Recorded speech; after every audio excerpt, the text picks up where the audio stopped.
출석 부르겠습니다.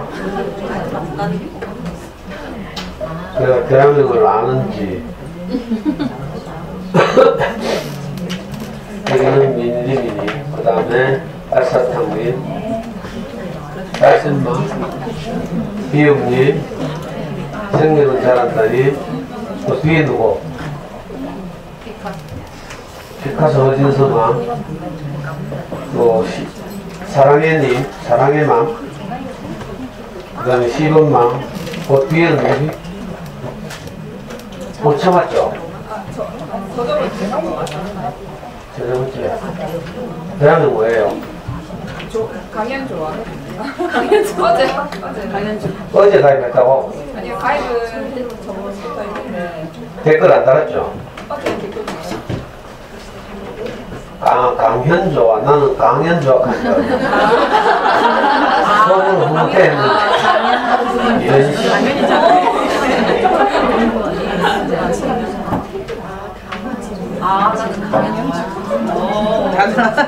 아니 또 다른 분 사대 붙여본 있었지. 별명 뭐예요? 목채맘. 누구 친구예요? 같은 학부모. 목채맘님은 몇 번 왔어요? 그래? 지금까지 한 번도 안 빼고 오신 분 손. 3명, 4명, 5명? 아니 거짓말 하지 말고 진짜로. 내가 이번 학기 전출하는 사람에게는 제가 7월달에 선물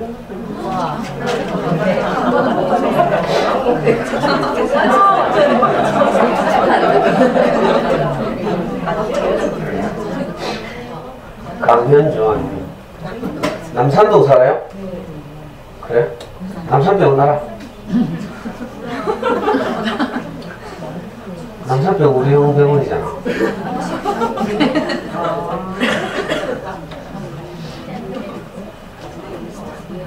남산초등학교 안 가고 왜 사대 붙여갔어요? 저희 아파트는 남산초등학교 안 돼요? 유일하게. 그래요? 또 그 뒤에는요? 대학요? 어? 똘똘스모 똘똘스모 그 어딨노? 여기 동일초등학교? 아니고 동천초등학교? 여기 4학년이에요? 또 그 신발장 앞에 있는 분 썩은 분 누구? 태기 엄마. 또 태기 엄마밖에 없어? 기쁨이하고요. 성준이 엄마 있고요. 성준이 엄마? 성준이 엄마 여기 좀 나와봐. 성준이 엄마 어딘데? 네, 그 진아이 실력도 있고요. 뭐라고? 그냥 진아요. 성준이 엄마 왔어? 네. 배구 엄마 왔어요. 아니 성준이 엄마 이렇게 있는데 예요.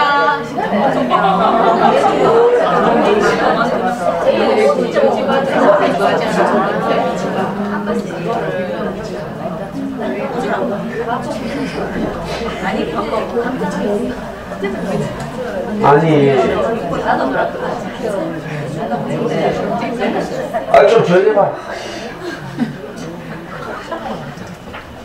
내가 성준이 엄마한테 할 이야기가 있어. 어제 내하고 성준이하고 듀오 게임을 하는데 아니 업데이트 한다고 어제 2시간인가 쓰고 겨우 딱 한 판 했거든? 한 판인데 우리가 2등을 했어. 최후에 2인까지 남았는데 성준이가 마지막에 죽었어. 2등 했어. 너무 아쉽잖아? 업데이트 한다고 시간 다 쓰고 딱 한 판 했다니까? 30분. 그래서 성준이가 엄마 혼내니까 이제 그만해야 돼요 하면서 싹 보더만 엄마 자는 것 같아요 하면서 한 판만 더 하자 했어. 그래가 비행기에서 낙하타고 내렸어. 그래가지고 저걸 딱 만났는데 성준이가 엄마한테 불려가지고 컴퓨터 게임 하다 간 거야. 나는 내 혼자서 2명하고 싸워야 되잖아. 그래서 죽었잖아. 아니 게임하고 있는데 10분은 내고 융통 아빠의 아빠. 아빠? 저는 아니고 아빠. 그래, 아빠. 아니 융통성이 있어요. 융통성이 사람이. 아니 혹시 몰랐어. 안방에서 자다가 우리 신랑이 신랑이? 아빠 요새 화나 정답하게 있대요. 얘기해, 정답하게. 아빠가 욕한대요. 지금 시간을 안 지키니까 아빠는 아무것도 모르고 가서 혼낸 거예요. 가정을 깨게 생겼네. 저는 아무 말 안 했습니다, 선생님. 이것도 한때죠, 한때. 엄마들 생각으로는 저는 우리 연구소에서 한때 공기놀이가 대유행했죠. 그래서 맨날 우리 공기놀이하면서 돈 내기하고 막 이랬잖아.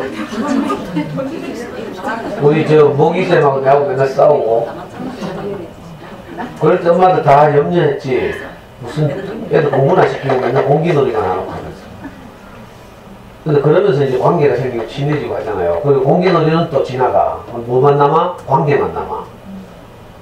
이걸 잘 알아야 된다니까. 성준이하고 내하고 뭐 평생 게임 할 수 있을 것 같아?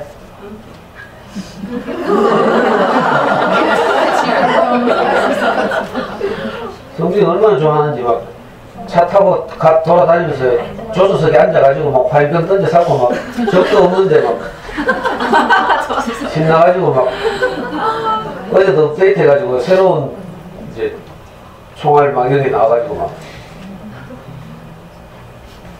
근데 성준이는 착해가지고 옛날 같은 지멋대로 할 텐데 선생님 내 총알 30발로 쏴봐도 돼요? 하면서 우리가 호흡을 맞춘다니까. 왜냐면 총소리 나면 적들이 우리 위치를 알잖아. 뭐 듣나 몰라.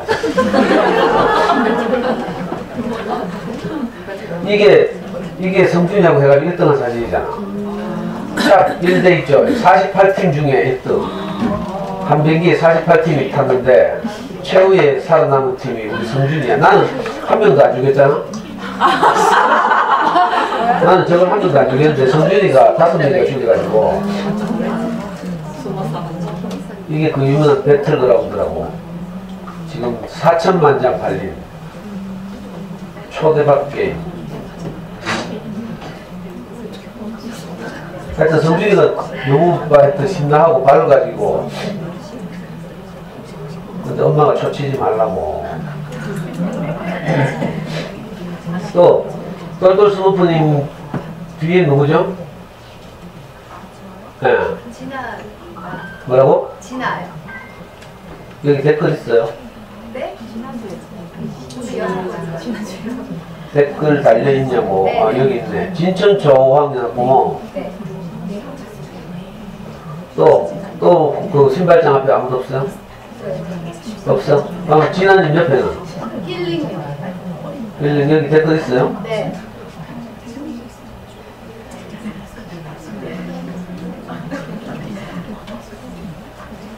또, 여기 지은맘 소개로?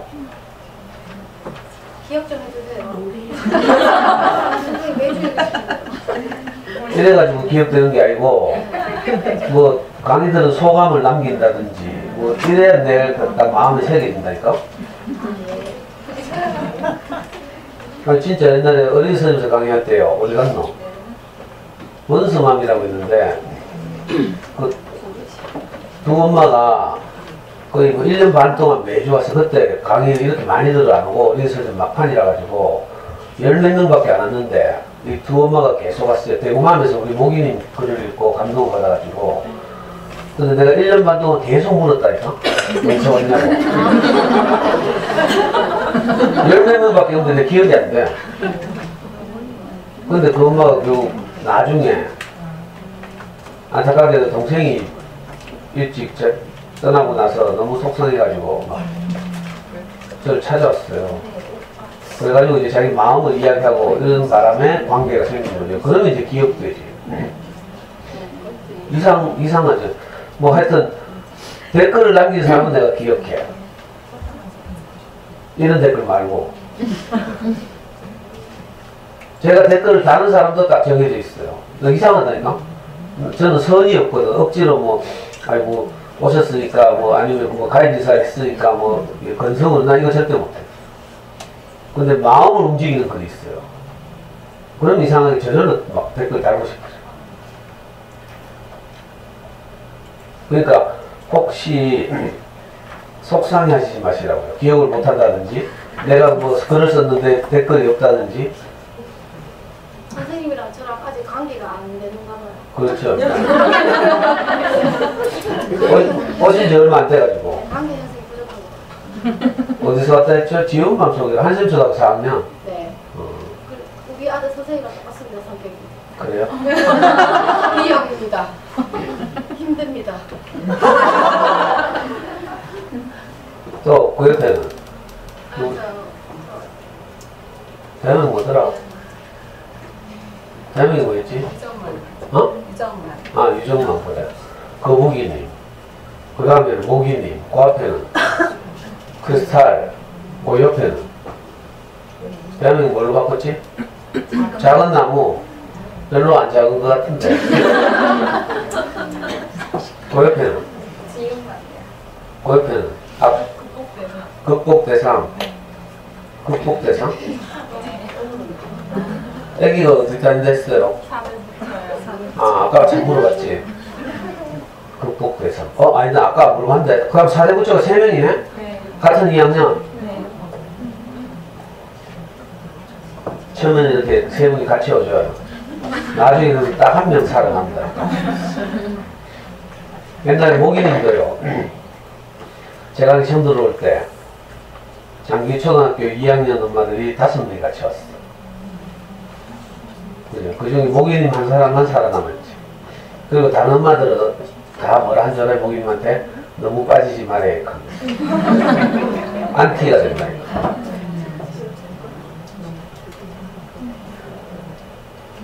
그 다음에 뭐랬다? 누구지? kun이윤이망. 또 그 레이슨 용어는 웬일로 뭐 이걸 사왔어? 뭐라고? 평소에도 사오지. 그레이스님 옆에는 대학에 뭐라 했어요? 만봉만. 뭐라고? 만봉만. 어디 살아요? 어떻게 알고 왔지? 어떤 사이인데? 전화 오기 전에 한 동네 살았다고? 이런 건 한 50분 캐도 내가 기억할지 말지야. 그 다음 그 앞에 썩은 물. 거기 잔잔한 기억. 잔잔한 기억? 누구 따랐어요? 저는 어디서? 오빠 좀. 옥포에서 왔어요? 네. 오. 그 다음에 앞에는 뭐지? 서영맘요. 소영만. 그거는 플러스. 뭐라고? 풀하우스. 하우스. 그거 도박용어인데? 풀하우스. 포카에서 2장, 3장 되고 풀하우스. 시설지. 송혜교요. 그 옆에는? 셋달 많이. 딸 셋이에요? 네. 어디 오랑초등학교 썼어? 네. 같이 왔어? 셋이었는데. 같이 왔어? 네. 대는 뭐더라? 그 옆에는요? 해피가에서 지난주부터 왔죠? 네. 어느 학교에서 어땠어요? 동리초. 그 옆에는 시원지인만 이제 기억했다. 여기는? 어디서 어땠어요? 한샘? 여기는? 왔다 갔다 하는 것 같다. 여기는?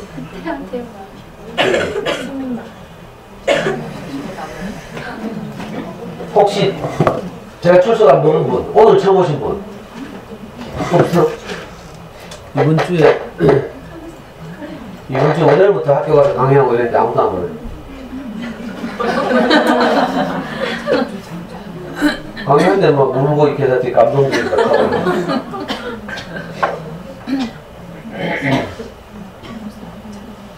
DVD 보이 먹는 게 어디 있나요?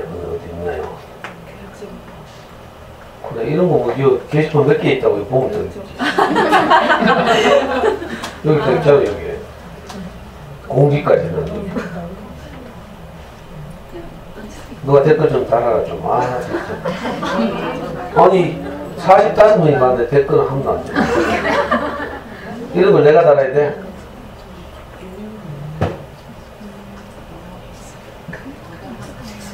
썰줄스모스처럼 저봐 이어폰 꽂고 집안 청소 중이네요. 요즘 진한 강의 듣는 맛에 살아요. 이렇게 하면 내가 이 대학을 딱 기억한다니까. 쌤의 좀 더 젊으신 모습도 뵙게 되네요. 이거 이 댓글 처음 본다.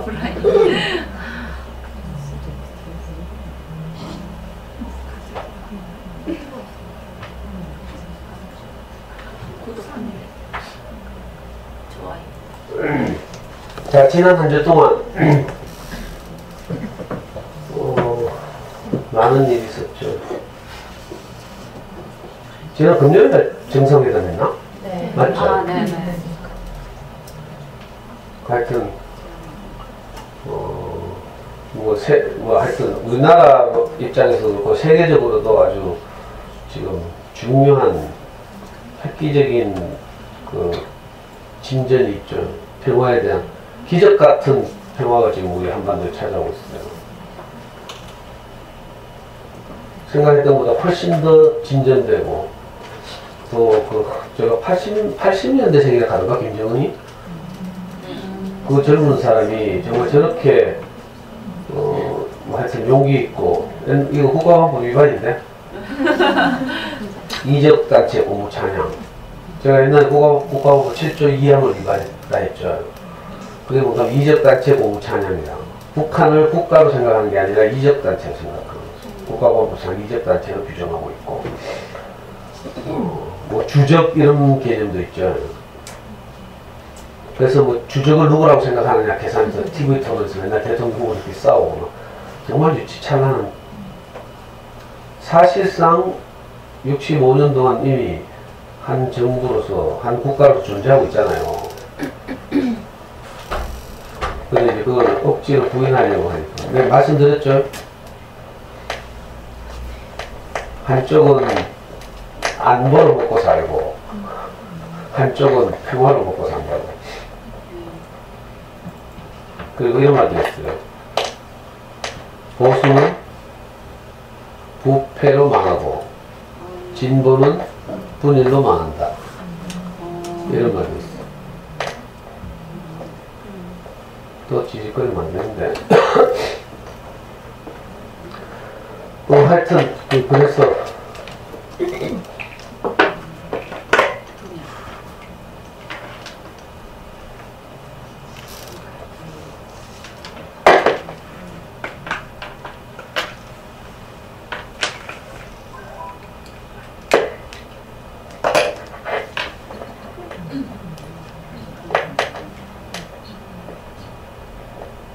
보수는 분일로 망하고. 내가 혹시 이거 다시 쓸 수 있나 싶어가지고 옛날 거 한번 해봤더니 역시 지질거리네. 새로 산 마이크 하니까 좀 괜찮죠.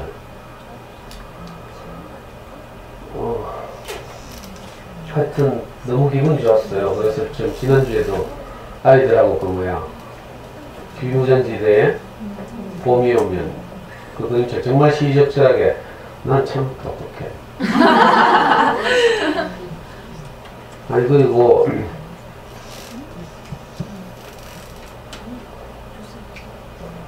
아니다 이런 말 하지 말자. 궁금하죠. 아니 제가 그 운동부 출신이잖아요. 운동부는 그냥 하는 게 아니고 보통 대학생들하고 달라. 책을 많이 읽어야 돼요. 기본적으로 역사책, 철학책, 논리책 이런 거 계속 있거든요. 그 학생들이 모여서 그걸 읽고 계속 토론하고 이런 작업을 보고 옛날에 이제 우리를 비난하는 사람들이 의식화 이렇게 말했어요. 예를 들면 교육이란 무엇인가 이런 책을 읽어야죠. 거기에서 가장 진보적인 책은 저 남미에서 쓴 페다고지라는 책이 있어요. 교육과 관련해서 물론 이제 일반적으로는 에밀 루소가 쓴 에밀이라는 책이 교육에 있어서 가장 중요한 고전으로 꼽히지만 진보적인 그 교육의 발전, 해방 뭐 이런 남미 쪽에서 페다고지라는 책을 했어요. 80년대 모든 대학생들의 필독서예요. 또 역사로 말하면 보통 이제 일반적으로 알려지기는 저 뭐야 그 누구지? 이제 남미에서는 이제 진보적으로는 이에치카의 역사란 무엇인가 이런 책이고 일반적으로는 뭐 유명한 역사가들도 있고 하죠. 그런 책들을 늘 읽어야 하거든요. 우리 철학책을 읽어도 그 마르크스주의 철학, 좌파 철학이라고 하죠. 이런 것도 될 수 있고 그래서 세상을 보는 눈이 확 뜨인다니까. 아무 생각 없이 그냥 신문, 언론 보도만 보고 이런 거하고 달라요. 그래서 우리나라에서 대부분 있잖아. 사교육 시장에서 뛰어난 사람들은 다 운동부 출신이에요. 그리고 논술 학원, 논술 전문가들 다 운동부 출신이에요. 아니 농담 아니고 진짜로.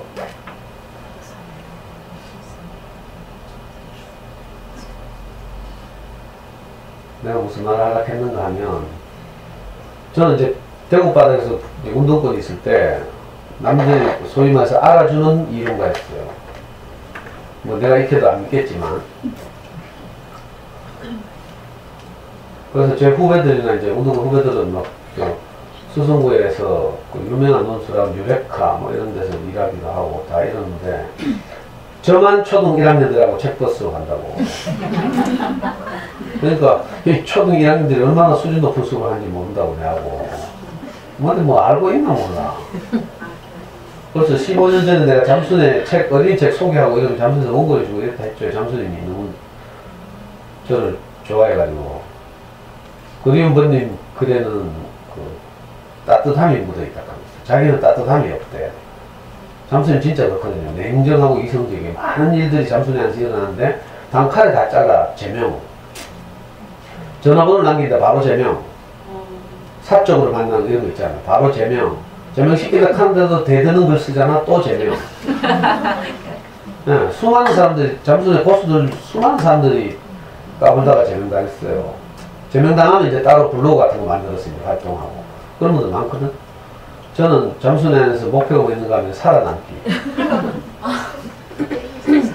짧고 굵게가 아니라 길고 가늘게.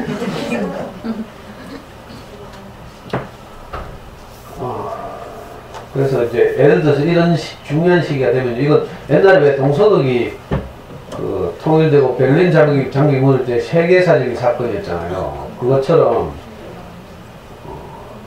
거기에 뭐 비견할 만한 지구상에서 이렇게 분단과 긴장이 이렇게 있는 곳이 잘 없죠.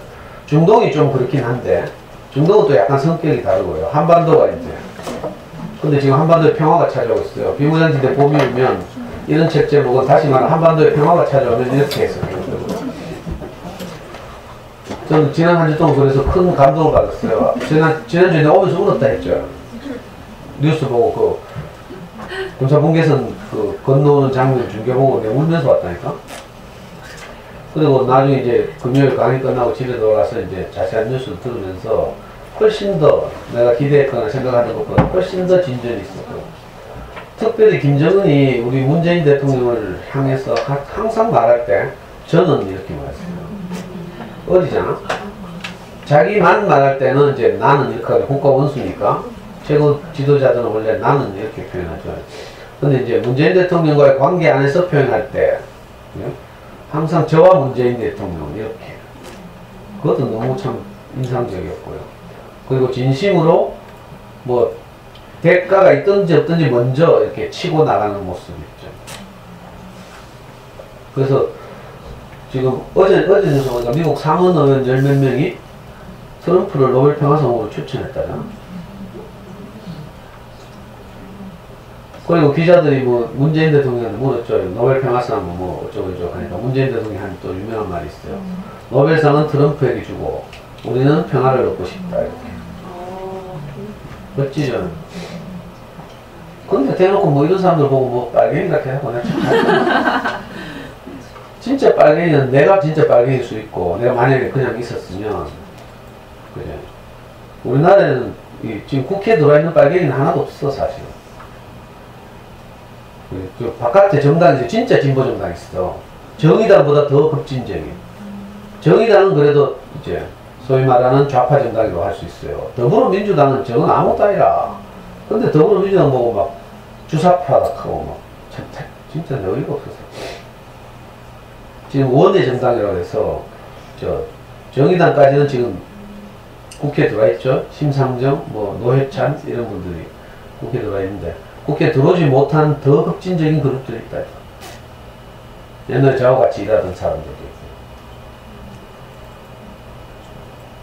제가 하여튼 우리 마누라한테 버림받고 인생이 꼬여서 제가 지금 제 스승을 만나기 전까지 제가 마지막으로 몸담고 있던 조직이 뭐였는가 하면 남한사회주의 노동자동맹, 줄여서 산호맹이라고 불러요.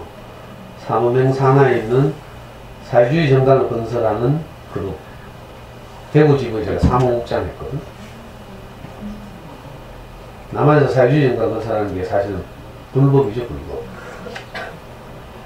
뭐 이상한 이야기 하고 있다. 한반도에 평화가 찾아오고 있고, 이런 아주 중요한 시기에 우리 아이들한테 이런 이제 이야기를 함께 나누고 하는 건 아주 소중하다. 이런 이야기를 하고 싶었어요. 그리고 오늘은, 그리고 그래. 오늘 되게 많이 오셨다. 처음 온 분은 없지만 왔다 갔다 하던 분들이 우연하게 오늘 다 오신 것 같아요. 하여튼, 제가 오면서 그런 생각을 했어요. 저도 그렇지만 여러분들도 사실은 무엇이 홀려서 지금 여기 왔거든. 물론 표면적으로는 애 잘 키우고 싶어서 뭐 좋은 어린이집에 대해서 알고 싶어서 이런 이유로 왔어요. 근데 그건 표면적인 이유야. 사실 내가 여기 왜 왔는지 몰라요, 여러분들. 저도 그렇거든요. 지나고 나야 이제 뭐 아는 거지. 내가 왜 이렇게 하고 있는지 나도 모르겠어. 저는 한 번도 내 인생에서 이런 계획을 해본 적이 없거든요. 엄마들 대상으로 강의를 한다든지 뭐 이런 연구소를 한다든지 애들하고 수업을 한다든지 이런 거 한 번도 생각해 본 적이 없어요. 근데 보이지 않는 어떤 손에 이끌리는 거죠. 알고 보면. 이걸 불교에서는 인연이라고 하고 기독교에서는 하나님이 인도하신다 이렇게 표현해요. 표현은 다르지만 다 비슷한 의미예요, 사실. 저는 이번 주에 무슨 책을 가지고 여러분들과 나눌까 생각하다가 엄마들은 좀 싫어하겠지만 엄마들은 왜 애들한테 막 도움이 되는 책 이런 거 자꾸 생각하잖아. 근데 저는 이제 엄마들한테 도움이 되는 책 이런 걸 주로 소개하죠, 이 시간에는. 그래서 이 귀한 그림책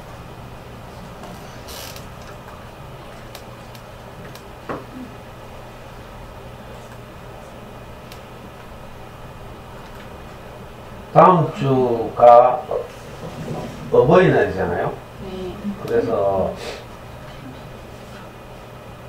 어버이날을 기념하는 우리 어머니 부모님들에 대한 헌사. 어린이날은 뭐 알아서 하겠지. 아이들하고 어떻게 소통할지 제가 매주 말씀드리고 있으니까 오늘은 이제 그림책의 제목은 나으실 때 괴로움 다 잊으시고 사계절 출판사에서 나왔어요. 사계절 출판사는 자주 말씀드리지만 아주 사계절 출판사도 뭐 우리 어린이책 시장에서 창비만큼은 아니지만 이 정도 수준으로 아주 좋은 어린이책을 꾸준히 내온 그런 출판사예요. 사계절에서 나온 대표적인 책 중에 마당을 나온 남탑. 이렇게 하면 다 알지, 책 이야기.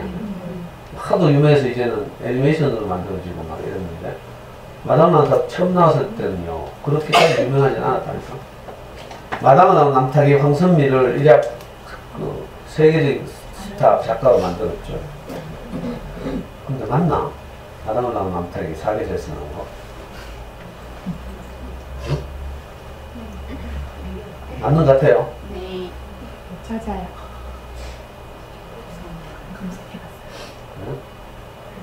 이 사계절로 검색하니까 출판사가 안 나오고 여기 있네요. 마당을 나온 남탑.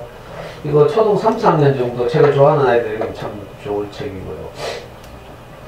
저는 옛날에 우리 아이 키울 때 엄마표 영어 같은 거 하다가 잠수는 영어 할 때도요 이렇게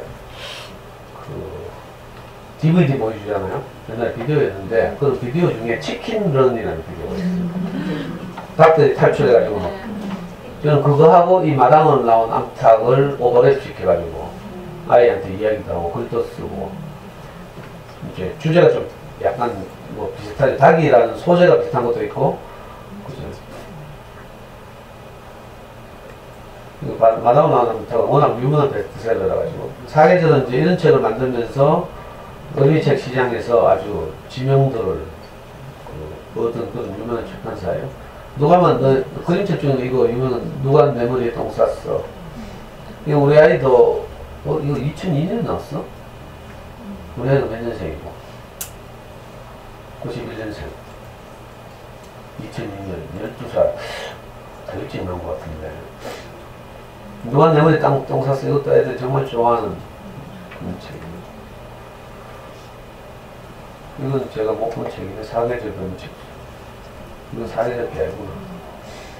그리고 말씀드렸지만 사계절에 고학년 그림책 지금 학교마다 가서 제가 소개하고 있죠.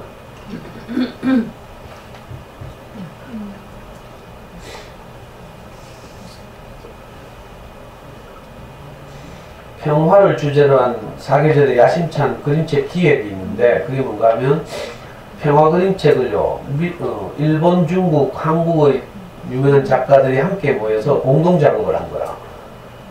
이게 지금 제가 소개하는 위안부 이야기 꽃 할머니 지금 비무장지대 봄이 오면 뭐 이런 거 있죠. 전부 다 그런 거예요. 춘인 악이라는 것도 제가 학교에서 자주 소개하고 있고 이게 전부요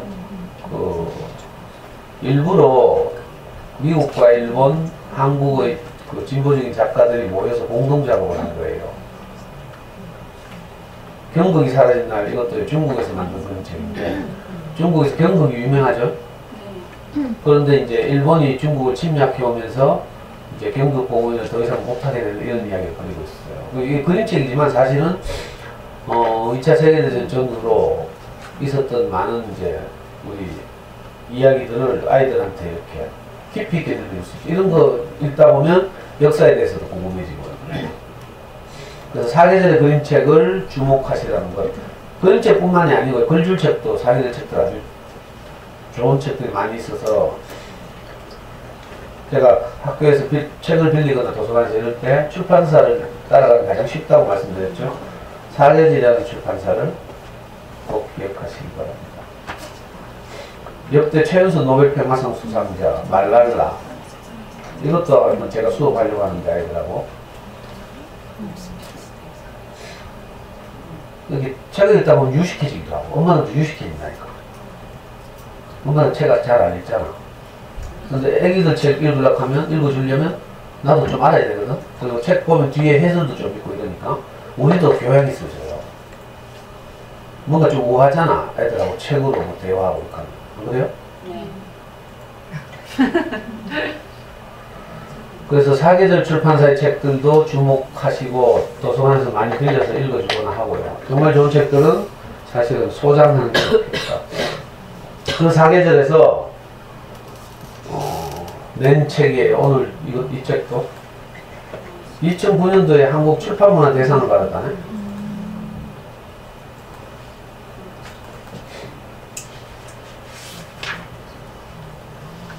그리고 저는 목이님한테 들었는데 불교에서는 왜 부모님 돌아가시거나 하면 이제 불교에서 절에다가 이렇게 뭐 하잖아. 제를 지내고 뭐 이러죠.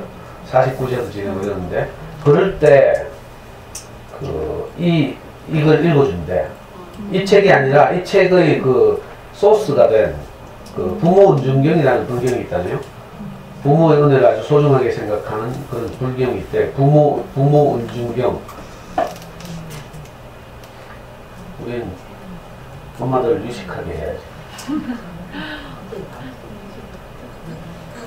부모 은중경. 자, 내가 직접 검색한 거다. 여러분들 직접 뭐 그래?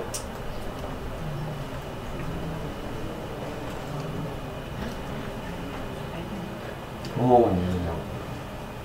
유명한 불경이래요. 부모의 은혜를 잘 정리한. 그래가지고 저 지낼 때 스님들이 이걸 프린트해서 나눠주고 같이 읽고 이런데 부모의 은혜를 생각하는 거죠. 이 그림책은 이제 이 부모 은중경이라는 불경을 텍스트로 해서 만든 아주 이제 유명한 분들이 그림을 그리고, 이 곽영문이라는 화가는 굉장히 유명하네요. 지금 60대 원로 화가인데. 그리고 시인 이상이라는 분이 이걸 이제 풀어 쓰고 이래가지고. 저는 다음 주 화요일인가? 어버이날이죠. 그래서 아마 이번 주 중에 뭐 주말 되면 이제 뭐 부모님 모시 식사하는 집도 많고 이럴 텐데, 어떤 마음으로 우리가 식사를 대접할까? 또는 용돈은 어떤 마음으로 드릴까? 이런 게 중요한 거죠. 그래서 저는 제가 초등학교 1학년 때 아버지가 돌아가시고 2000년인가 어머니 돌아가셨어요. 그러니까 벌써 어머니 돌아가신 지는 18년이 됐는데, 어제 제가 비산초등학교를 갔다 왔거든요. 강의하러. 비산초등학교는 제가 처음으로 반장을 했던 학교인데, 4학년 때. 반장하고 있다가 제가 이제 친척집에 가게 됐죠. 그래서 이제 비산초등학교 강의하러 가면서 저는 마치 고향을 찾아가는 듯하고, 옛날에 내가 4학년 때 학교를 다니다가 그 학급에서 인사하고 이제 전학 간다고, 그리고 서울에 있는 외삼촌 집에 이제 떠나던 그런 기억이 있어가지고. 가끔 말씀드렸나요? 좀 떼요. 어제 교장선생님도 강의 듣더니 너무 좋아하더라. 내년은 꼭 다시 보겠다고. 책 제목은 나으실 적 괴로움 다 잊으시고. 이거 뭐 어머니 은혜인가 거기 노래에도 나오는 거죠. 한번 제가 먼저 읽어보겠습니다.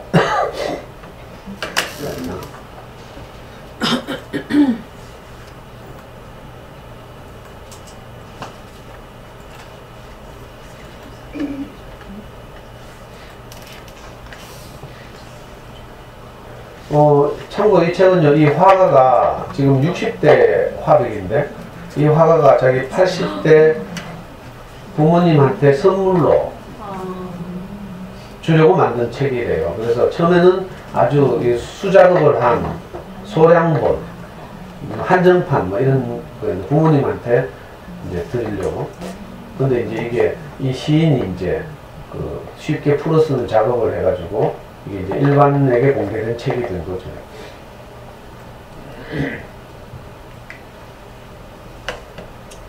이 그림책은 오래된 불교의 경전, 부모 중경을 어린이와 어른 모두 쉽게 보고 이해할 수 있도록 풀어쓰고 그린 작품입니다.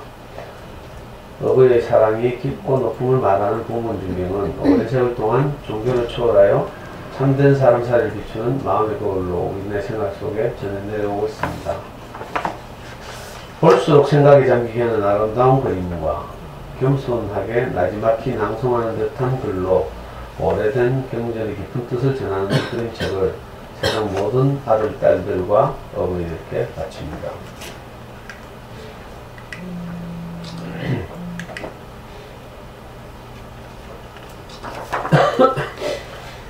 첫 번째 은혜. 인연을 맺어 품어주신 은혜. 수수만년을 쌓이고 쌓인 인연.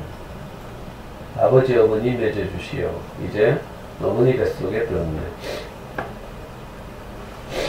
하루하루 자라고 자라니 어머니 몸은 상처럼 묵을 것만. 뱃속 아기 행여 잘못될까봐 조심조심 걷고 가만가만 앉고 고운 옷 얼굴 단장도 마다하시네. 두 번째 은혜. 나을 두려움을 받아들이신 은혜. 앉기도 어렵고 눕기도 어려워라.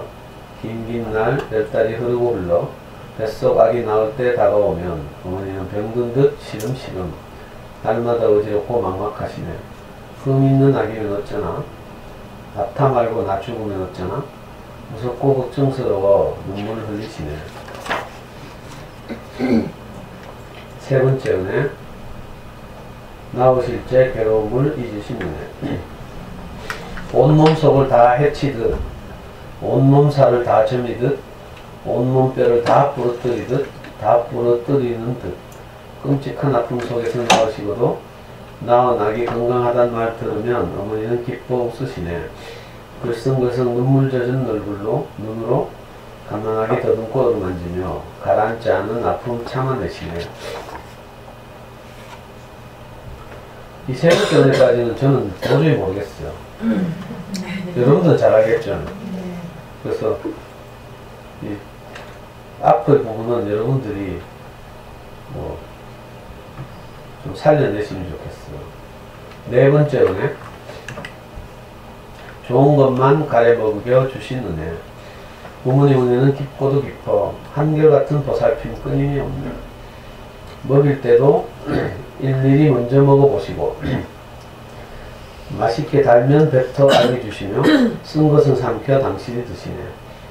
아기 먼저 먹이고 더 먹이고 아기 먹고 남은 것만 드시면서도 어머니는 기뻐 웃으시네. 다섯 번째 은혜.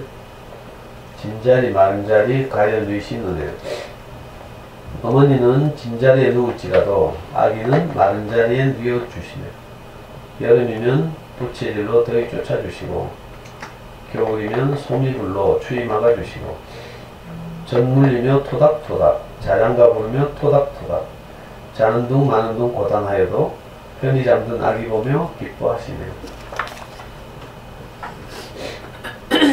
여섯 번째 은혜.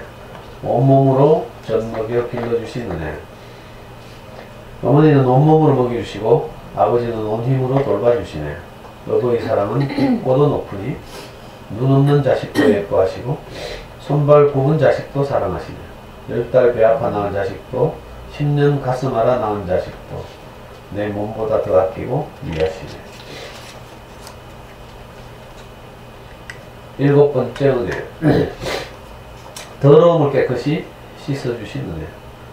자식들 씻겨 거두시느라 뚜렷이 짙던 눈썹 희미해지고 발걸에 곱던 뺨은 쭈글쭈글 곳곳이 가늘던 허리는 굽고 흠없이 매끄럽던 손은 거칠거칠. 아들 딸 키우고 가르치느라 젊고 곱던 어머니 모습 하루 또 하루 시들어가네.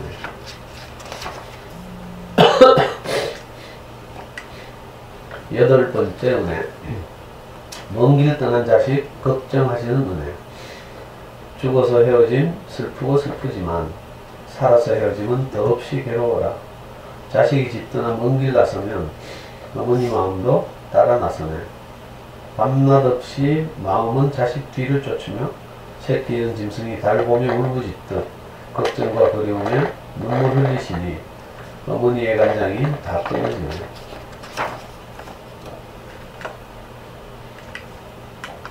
아홉 번째 은혜. 자식 위해 온갖 고생하시는 은혜. 자식이 괴로우면 어버이 더 괴롭고 자식이 고생하면 어버이 더 슬프니 아들 딸 잠깐 겪는 고생에 어버이 마음은 오래도록 아프시네. 멀리 있는 자식 소식을 들으시면 밤늦도록 서성이다 찬바닥에 누우시고 배고플까 추울까 험한 길도 마다 않고 먹이고 입힐 것 이고지어 나르시네.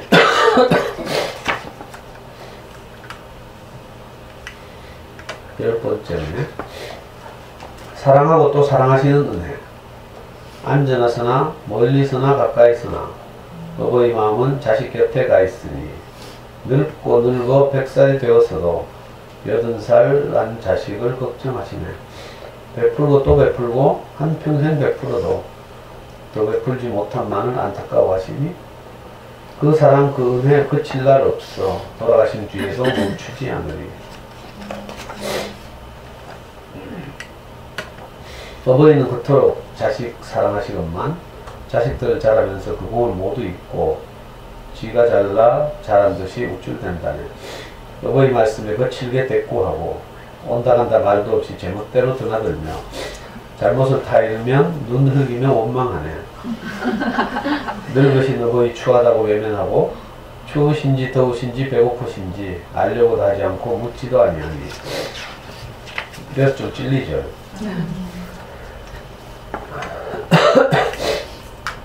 그 사랑 그 은혜를 모른 척하면 지옥에 떨어진들 누굴 원망하리요.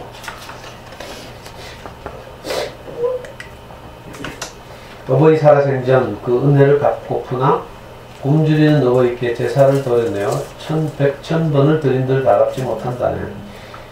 추우신 어버이께 제 몸에 불을 붙여 100,000번을 쬐드린들 다 갚지 못한다네. 늙으신 어버이를 양 어깨에 들쳐업고 아름다운 수미산을 구경시켜드리고자 백천번을 돈다 한들 다 갚지 못한다네. 그래도 그 은혜를 잊지 않고서 세상 떠나실 때까지 정성껏 사랑하면 이 세상 마친 뒤 하늘에 올라 그리운 너의 다시 배웠고 영원토록 함께 살 수 있으리. 끝이에요.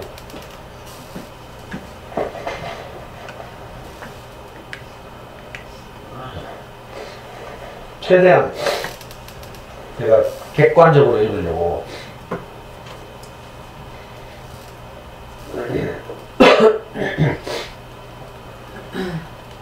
제가 이제 강의를 하면서 많은 분들 만나 뵙고 또 상담도 많이 하고 이렇게 해보면 안타깝게도 대부분의 분들이 이렇게 부모님과의 관계가 별로 안 좋은 분들이 많더라. 그리고 또 관계가 그냥 그저 그렇고 무난하다 하더라도 이렇게 그 마음 깊이서 진짜 부모님에 대한 감사가 우러나오는 이런 분들은 제가 본 적이 없어요. 이상하죠. 저도 그랬고요. 객관적으로 생각하면 우리 어머니는 32살인가 혼자 살아서 과부됐어. 아버지 돌아가시고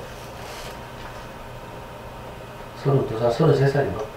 하여튼 객관적으로 평생을 이제 그 수절하면서 삼형제를 키운 거죠. 말씀드렸다시피 섬유공장 노동자로 젊을 때는 계속 일하시고 노안이 와가지고 이제 더 이상 그 시를 다룰 수 없게 돼가지고는 뭐 오만 거 다 있어서 포장마차도 하고 서울시장 지하에 그 상가에서 그 김밥 말고 뭐 이런 것도 하고요. 시장 뭐 동네 골목에서 그 사과 개짝 2개 갖다 놓고 애들 누가사탕 이런 걸 팔기도 하고요. 그래서 어떻게 먹고 살았나 몰라. 근데 저도 오랫동안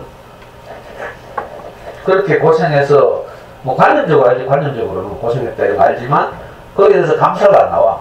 오히려 제가 잘 속상하잖아요. 그럼 저는 항상 우리 엄마를 북에 팠어. 그럼 내 학교 보내줘 오지 하면서. 우리 엄마가 제일 속상해하는 그거죠. 우리 아들들한테 따뜻한 밥 못 해줬다고. 사실 따뜻한 밥 많이 해줬을 텐데 이제 친척집에 보내고 이랬던 것이 이제 너무 이제 그 깊은 회한으로 남아 있어서 항상 우리 어머니 하시는 말씀이 내가 너한테 따뜻한 밥 뭐 못 해준 게 너무 미안하다고 이랬거든요. 근데 저는 제 인생이 이제 만족하지 않을 때 항상 우리 엄마 가슴에 대못을 박는 거죠. 뭐라고 박는가 하면 그러면 내 학교 보내줘 보지. 내가 학교만 다니면서 이래서 안 아프겠어. 부모님이 제일 마음 아파할 그 부분에 상처에 소금 뿌리듯이 정말 못됐죠. 저는 늘 이렇게 말했어요. 내 학교 한번 보내줘 보지. 그럼 우리 엄마는 뭐 내가 보내기 싫어서 안 보냈나 이놈아 하면서 또 가슴을 치면서 울고 막 그랬거든요. 그런데 어느 날 나중에 이제 차차 뭐 다른 강의를 통해서 말씀드리겠지만 제 인생이 이제 혁명적으로 달랐죠. 혁명적으로. 저는 제 인생을 34살 이전과 34살 이후로 나눠요. 이제 내가 명예를 직접 키우기 시작한 게 34살이기도 하고 그래서 학교에서는 다 말씀드릴 수 없기 때문에 제가 우리 아이 4살 무렵에 아이를 잘 키우고 싶어서 아이를 직접 이제 공부시키기 시작했다 이렇게 말씀드리고 말지만 사실은 그때 제 인생이 이제 그 큰 분기점이 있거든요. 나를 위해서 살던 34년의 인생이 종막을 고하는 그런 사건이 있었고 내 인생에 가장 절망적인 요즘이 찾아왔는데 그 전에 뭐 아버지 돌아가시고 뭐 학교 못 다니고 친척이 얹혀 다니고 뭐 이건 절망이 아니었어요 사실. 그냥 사람은 환경에 적응하는 동물이라서 아무것도 모르고 그냥 부딪히면서 살았죠. 근데 오히려 엉뚱한 데서 이제 절망이 진짜 찾아와요. 그 사건을 계기로 해서 이제 저는 이제 다른 눈이 뜨였죠. 다른 눈. 제가 지금 제 인생의 스승을 만나고 나서 그 좋은 그 말씀을 계속 듣고 요즘 여러분들 제 강의를 듣듯이 어떤 말을 듣다 보니까 내게 새로운 눈이 뜨여진 거예요. 너무 신기해요. 그전에는 내가 행복하지 않으니까 내가 부족하니까 모든 원망이 어디로 가요? 내 근원으로 가. 부모님한테 원망하죠. 이상하다니까? 안 되면 그놈에게 원망하게 돼요. 교회 안 다니는 사람도요, 뭐 안 되잖아? 그럼 하나님 원망한다니까? 하나님 있으면 왜 내한테 이렇게 할 수 있는 이런 식으로. 이상하죠. 그러니까 사실은 저도 항상 그렇게 이제 나를 있게 하신 분이 부모님이잖아요. 불교에서는 여기 이제 수많은 인연으로 아버지 어머니가 만나서 이렇게 나를 낳았다 이렇게 인연이라고 하죠. 이걸 불교에서는 인연 또는 윤회 이렇게 말해요. 윤회라는 것도 수많은 인연의 그 반복이라고 말하는 거죠. 오늘 저와 여러분들이 만난 것도 생각해보면 여러분들은 지금까지 40이 될 때까지 많은 이렇게 사연을 가지고 있죠. 대구에서 살게 되기까지. 예를 들어서 성명초등학교에서 내가 있다 만났어. 그러면 대명동에 살게 되기까지 수많은 사연들이 있겠죠. 또 우리 민혜리님의 부모님도 또 있을 테고요. 뭐 이렇게 이제 그 소급해서 올라가보면 막 수많은 인연들의 연결 이걸로 이제 관계가 생기는 거죠. 우리가 나아지고 이런 건데 불교에서는 그래서 이걸 뭐 인연이라고 해요. 무엇이 있어서 무엇이 일어난다. 연기라고도 하죠. 의자 넘어졌어? 남는 의자 없어? 의자 부서졌대. 빨리 다른 의자.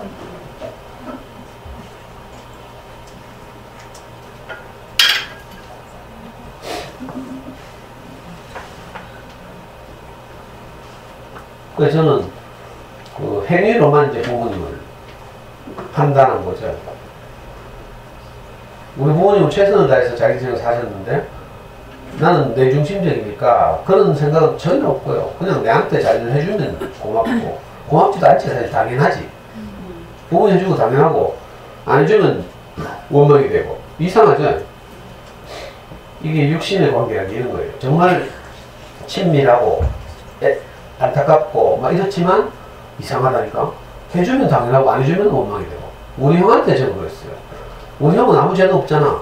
근데 장남이라는 것 때문에 항상 그 초등학교 4학년 때 아버지 돌아가시고 나서부터 형은 항상 동생들에 대한 큰 부담을 안고 자기 인생을 살았어요. 근데 저는 동생으로서 마치 형이 빚쟁이인 것처럼 이렇게 생각하고 살았다니까. 그 형이 나한테 잘해주면 당연하고 못해주면 넌 그럴 줄 알았다 하면서 늘 이렇게 되었어요. 저밖에 모르니까. 완전히 사람이 뭔지 인생을 어떻게 살아야 하는지에 대해서 저는 장님이었어요. 장님. 한치 앞을 못 보고 산 거죠. 그러다가 결국 이제 완전히 추락했는데 신기하대요. 제 스승을 만났는데 어떤 이야기를 자꾸 듣다 보니까 이게 다 회복돼요. 사람은 언제 가장 행복한 줄 알아요? 내가 소중한 곳에 사용될 때. 알아요? 내가 역할이 있을 때. 그래서 보통 어머니들은 그래서 아이를 키우면서 자기 역할을 찾는 거라. 전업주부가 되면. 그죠? 내가 이거 발인하고 서른이나 하려고 내가 대학 나왔나 이런 생각이 들잖아요. 자칫 잘못 생각하면. 근데 사실 그렇지 않고 아빠들이 나가서 이제 수고해서 돈을 벌어오는 그 수고와 마찬가지로 우리 엄마들은 집에서 아이들을 최선을 다해서 키우죠. 거기서 사실은 자기 존재감을 찾는 거예요. 뭐 아이를 잘 키우고 싶은 것도 있지만 내가 집에서 맨날 놀면서 남편 벌어다 주는 돈 밥만 축 내는 거 좀 이상하죠. 이게 이제 작은 의미에서 내가 쓰이는 거죠. 그래서 아주 소중한 일에 내가 쓰이면 내 인생이 깊이 만족하고 행복한 거죠. 엄마로서는 이제 아이를 잘 케어하고 이런 게 이제 소중하게 쓰이는 것이고요. 근데 우리는 나라는 것은 엄마이기만 한 건 아니잖아요. 아이들에게는 내가 엄마지만 또 남편에게는 내가 아내고 부모님에게는 내가 자식이고 이렇죠. 이게 사람은 사회적 관계 안에 있다니까. 나는 누구인가 이런 철학적 질문을 하잖아요. 나라는 건 따로 없어요. 관계 안에서 내가 발견되는 거죠. 그냥 나를 설명하려고 하면 뭐 키 얼마, 몸무게 얼마 이런 거잖아. 그건 나가 아니죠 사실. 진짜 나는 뭔가 하면 그죠? 관계 안에서 이제 정해지는 거야. 아이들과 관계 안에서 나는 엄마 이렇게 그죠? 남편 앞에서는 나는 아내, 이렇게. 부모님 앞에서는 나는 자식, 이런 식으로. 스승 앞에서 나는 제자, 이렇게. 관계는 이렇게 생기는 거죠. 더 근원적으로는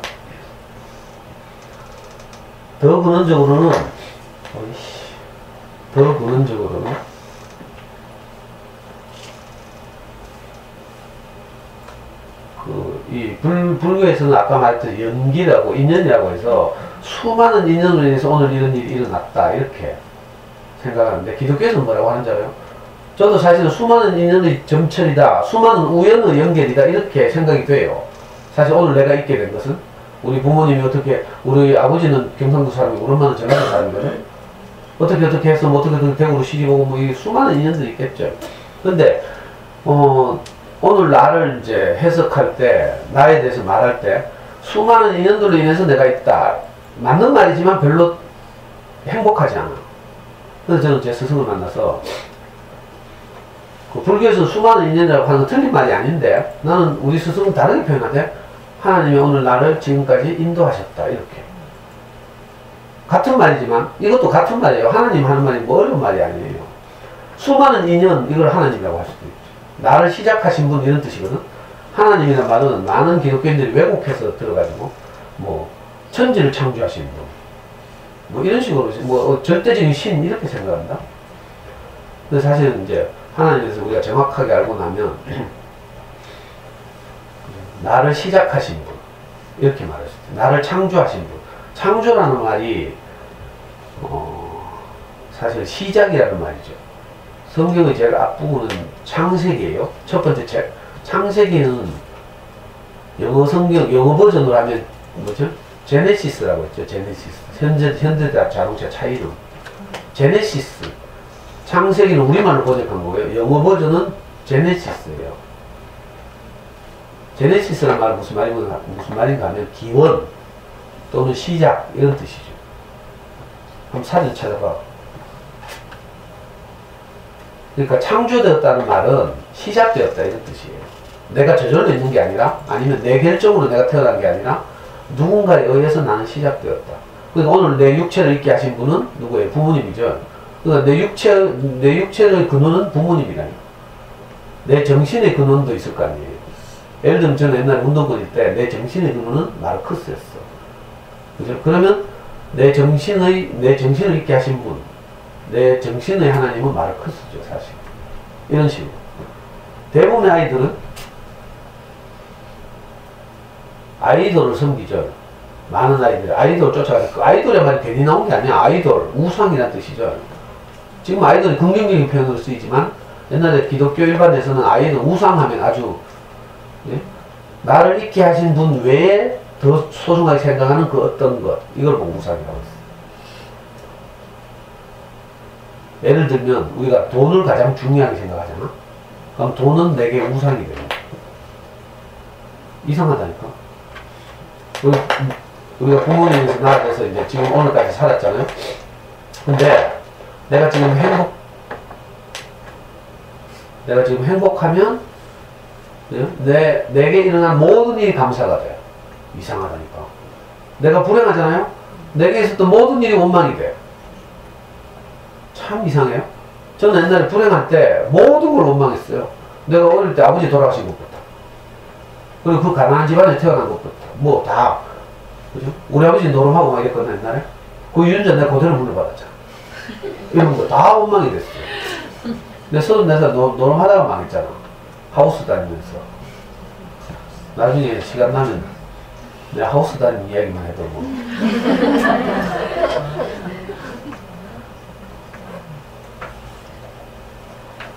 근데요, 내 인생이 만족하니까 신기하게도 모든 것이 감사가 돼. 이상하죠? 이성계가 위화도 해군을 해서 고려 왕조를 멸망시키고 이시순을 시작했어요. 그러니까 어떻게 돼? 이성계 입장에서 볼 때 우리 조상들한테 다 감사가 되는 거야. 그죠? 오늘 나를 있게 한. 그래서 어떻게 했어요? 신하들 시켜서, 이성계가 직접 한 거 아니지, 세종 때가 했나? 용비어천가를 만들었어. 집현전 학자를 시켰어. 용비어천가가 뭔지 알아요? 그 당시 왕이 세종인가? 조선을 있게 한 태조 이성계와 그 조상들을 찬양하는 노래라. 용비어천. 무슨 말인지 알아? 그래가지고 이성계 조상이 목조, 익조, 도조, 환조 이렇게 불러. 파라비 조자를 써서. 그리고 태조, 태종. 이 6대조를 그러니까 세종대왕이 만드는 것 같다. 세종대왕의 조상들, 태조, 태종. 첫째 왕, 두 번째 왕이죠. 세종이 4대 왕입니까? 그죠? 3대 왕은 형제간에 있는 것 같아. 그러니까 태조, 태종과 이성계, 태조, 이성계의 4대 조상까지 목조, 도조, 익조, 환조 이 6분의 조상을 찬양하는 노래가 용비어천 거예요. 그러니까 이성계가 근데 위화도요군에서 만약에 실패했으면 그거는 사형당하잖아? 그럼 조상이 원망스러운 거지. 이렇게 되는 거야. 이상하다니까. 그러니까 일단 내가 잘 되고 행복해야 부모님에게 감사가 나와. 괜히 나오는 게 아니야. 지금 왜 감사가 안 나오는지 알아요? 여러분들 별로 안 행복해서 그래. 그래서 막 집에서 생각하죠. 나는 행복할까? 행복할 거야. 다들 이렇게 사는 거지 뭐. 나는 행복이야 뭐. 아무리 막 자기를 설득해도 잘 안 돼. 다 해봤죠? 네. 이상하다니까. 근데 어떻게 해야 행복한 줄 알아요? 내가 정말 사람으로서 쓰일 때. 아들을 키우는 엄마로서 쓰일 때도 참 행복해요. 남편에게 아내로서 쓰일 때도 약간 행복해. 약간. 그죠? 부모님에게 또 자식으로서 뭐 이렇게 식사 대접하고 이래도 마음이 뿌듯해. 근데 근원적으로 우리는요. 예를 들어서 그러면 결혼을 안 했어. 애를 안 낳았어. 그럼 자식 키우는 행복 없죠? 결혼 안 했어. 남편에게 그죠? 봉사하면서 얻는 기쁨 없죠? 그렇잖아. 그렇다니까. 그러니까 나라는 게 있어요. 이 나는 그냥 있는 게 아니라 누구로부터 시작됐다고 했죠. 그래서 내가 사람으로서 가치 있게 살면, 가치 있게 쓰이면 거기서 깊은 만족이 와. 저는 이렇게 쓰이고 나서부터 제 인생이 만족하기 시작했어요. 그전에는 이상하게 뭔가 부족했는데 저는 경제적 형편이나 이런 건 애나 지금이나 똑같아요. 제 성격도 똑같아요. 싸가지 없기 똑같고 까칠하기 똑같고. 근데 있잖아요. 내가 지금 사람들을 행복하게 하는데 내 인생이 쓰여지고 있어. 정말 절망적인 분들은 저를 찾아오거든요. 여러분들 요즘 오신 분들 잘 모르겠지만 마치 내가 제 스승을 찾아갔던 것처럼 그렇게 쓰이고 이 보잘것없는 저를 통해서 나오는 어떤 마음을 그죠? 흘러간 마음으로 엄마들이 또 용기를 내고 그죠? 이런 그 절망을 이겨내고 이런 걸 보니까 이상하게 제 인생이 같이 있어진 거야. 나는 아무것도 아니고 보잘것없는데 예를 들면 내가 흙이라고 하면 흙에 좋은 씨가 뿌려졌어. 그래가지고 좋은 열매가 맺힌 거예요. 많은 사람들이 내게 맺힌 좋은 열매를 따먹고 맛있다고 하는 거라. 그러면 나는 아무것도 아닌 흙이지만 그죠? 참 감사하죠. 강아지 똥 보면 강아지 똥이나 뭐 손수에 떨어진 흙이나 이런 것들은 아주 첨나고 이런 것들인데 어디에 쓰여졌잖아요. 민들레를 활짝 꽃피우는데 강아지 똥이 영양분이 되어서 땅속 깊이 흘러 들어가서 민들레가 활짝 피었어. 강아지 똥은 그걸 말하는 거거든요. 내가 어디에 가치 있는 곳에 쓰이면 가장 행복하다, 복되다. 아무리 하찮은 것이라도 그죠? 소중하게 쓰일 어떤 곳이 있다 이걸 말하는 거예요. 우리 인생은 차에 받치면 죽어. 별거 아니야. 물속에 들어가가지고 5분 숨 못 쉬면 죽는다니까. 정말 연약한 존재예요. 운명적으로 인생은 그렇게 지어졌어. 이걸 보고 성경은 사람이 흙으로 지어졌대. 흙으로 지어졌다는 말은 별것 아닌 재료로 지어졌다 이런 뜻이에요. 근데 흙으로 지어졌다는 말은 참 부정적으로는 연약하고 별것 아닌 먼지 펄펄 날리는 그런 존재지만 우리가 근데 이상하게도 이 흙에 좋은 씨가 뿌려지면 어떻게 돼요? 좋은 열매를 맺는데 흙은 아주 유용하게 쓰이는 거야. 참 이상하다니까. 내한테 좋은 말이 들리잖아요? 그럼 내가 좋은 말이 나와 입에서. 내가 나를 행복하게 하는 어떤 말을 듣잖아요? 그럼 내가 또 아이들을 행복하게 한다니까. 아이들은 행복하게 하는 거야. 저는 우리 애는 행복하게 하는 게 아니거든. 저를 만나는 모든 분들에게 저는 마음을 따뜻하게 하잖아. 이상하죠? 옛날엔 내가 못 이랬다니까. 나를 만나는 모든 사람은 찔렸지 옛날에는. 수구 꼴통이라 하고 제가 운동권이라고 우리 와이프한테 늘 무시하고 그 저를 만나면 좀 상처를 받았어요. 공격적이고 비판적이고 이러니까. 근데 그렇게 살아보니까 쫄딱 망하더라니까. 내 잘난 맛이 내 똑똑한 줄 알고 나를 위해서 34년을 살았는데 결과적으로 다 망했어요. 근데 어느 날 34년 이후로 내게 좋은 씨가 뿌려졌어. 좋은 신신한 농부를 만나서 좋은 씨가 뿌려지니까 이상하게 제게서 좋은 열매가 맺히는 거예요. 그 결과로 내가 아이도 잘 키워. 아이하고 소통하고. 어제도 이 새끼야. 아빠는 왜 이래 협조를 안 해주노 하면서. 지금 내한테 뭐 로스쿨 입시에 대해서 조사해보라 했거든. 지금 우리 아들은 일본에서 1년 회사 도쿄생활 하다가 사표를 내고 퇴직했어요. 3월 31일부로. 남의 회사 생활 해보니까 더군다나 자기 장점 하나도 못 사는 게 일본에 가니까. 무슨 말이야, 우리말로 하면 아주 유창한데, 그죠? 근데 일본에 가니까 그는 우리말을 잘 구사하고, 우리말을 잘 이해하고, 언어 능력, 논리적 사고, 이런 게 아무 소용이 없어. 일본어로 열등하니까. 무슨 말인지 알겠어요? 그 제가 1년 생활 해보더니, 아이고, 나 이거 안 한다 하면서 사표 내고 지금. 바로 로스쿨 준비하고 들어가도 시험 쳐는 놈이 한 달 동안 여행 다니고, 어제 한국에 도착했대. 한국에 도착해서 집에 바로 와봐. 일요일날 온대, 일요일날. 아니 28이나 된 놈이 내보고 뭐라 하는 줄 알아? 아빠가 로스쿨에 대해서 저는 내가 내 대학 입시를 위해서 연구하는 것처럼 로스쿨 입시에 대해서 연구 좀 해라 하면서 익혀놓고 지는 놀러 다닌다. 근데요, 아이가 내한테 그한 게 너무 행복하다니까. 아이하고 내하고 관계를 말해주는 거죠. 우리 아이는 28년 됐는데도 지금도 보통 28 되면 지가 잘 샀다고 온 세상을 지가 다 하는 것처럼 생각하거든. 제 27대 그랬어요. 1987, 1987년도 내 27이었는데. 대학 4학년 때. 저는 내가 제일 잘난 줄 알았어요, 세상에서. 거짓말 안 하고, 진짜로 그때. 여러분들도 그랬죠? 내가 낸데, 뭐 이런 게 있었잖아. 한때. 참 이상하죠. 우리는 이렇게 속아 있어요. 근데 정말 저밖에 모르는, 저도 좋은 말을 계속 들으니까 다 회복되고 있죠. 옛날에 내가 부족하다고 생각했던 것들이 다 감사가 되고. 너무 신기하더라. 아버지가 일찍 돌아가서 내 인생을 불행하게 한 사건이었어요. 내 결핍의 근원이었어. 근데 지금은요, 아버지가 돌아가신 그 사건이 아니었으면 오늘 내가 없는 거야. 참 이상하다니까. 저는 아버지가 없었기 때문에 항상 제 인생을 이끌어줄 누군가를 기다렸어요. 아버지 같은 사람. 마치 제자가 오르뚜크 아저씨를 그렇게 기다리는 것처럼. 이걸 이스라엘 사람들의 언어로 표현하면 메시아 사상이죠. 이스라엘 사람들은 자기들의 절망에서 자기들을 구원해줄 누군가를 기다렸어. 물론 이 사람들은 역사적으로 강대국의 침략을 당해서, 그죠? 늘 강대국의 침략으로부터 자기를 조국으로 돌아가게 할 위대한 지도자를 기다린 거죠. 이게 메시아 사상인데, 메시아 사상은 사전적으로 문자 그대로만 이해하면 안 되고요. 오늘 우리도 다 그걸 기다리고 있었죠. 여러분들 아가씨 때 백마탄 왕자를 다 기다렸잖아. 송중기 같은 남자. 성격은 차인표 같고. 뭐. 이게 메시아 사상이라니까. 나를 노처녀로부터 구원해줄 경제력도 있고 잘생기고 성격도 좋은 어떤 남자를 로망으로 그리고 있었죠.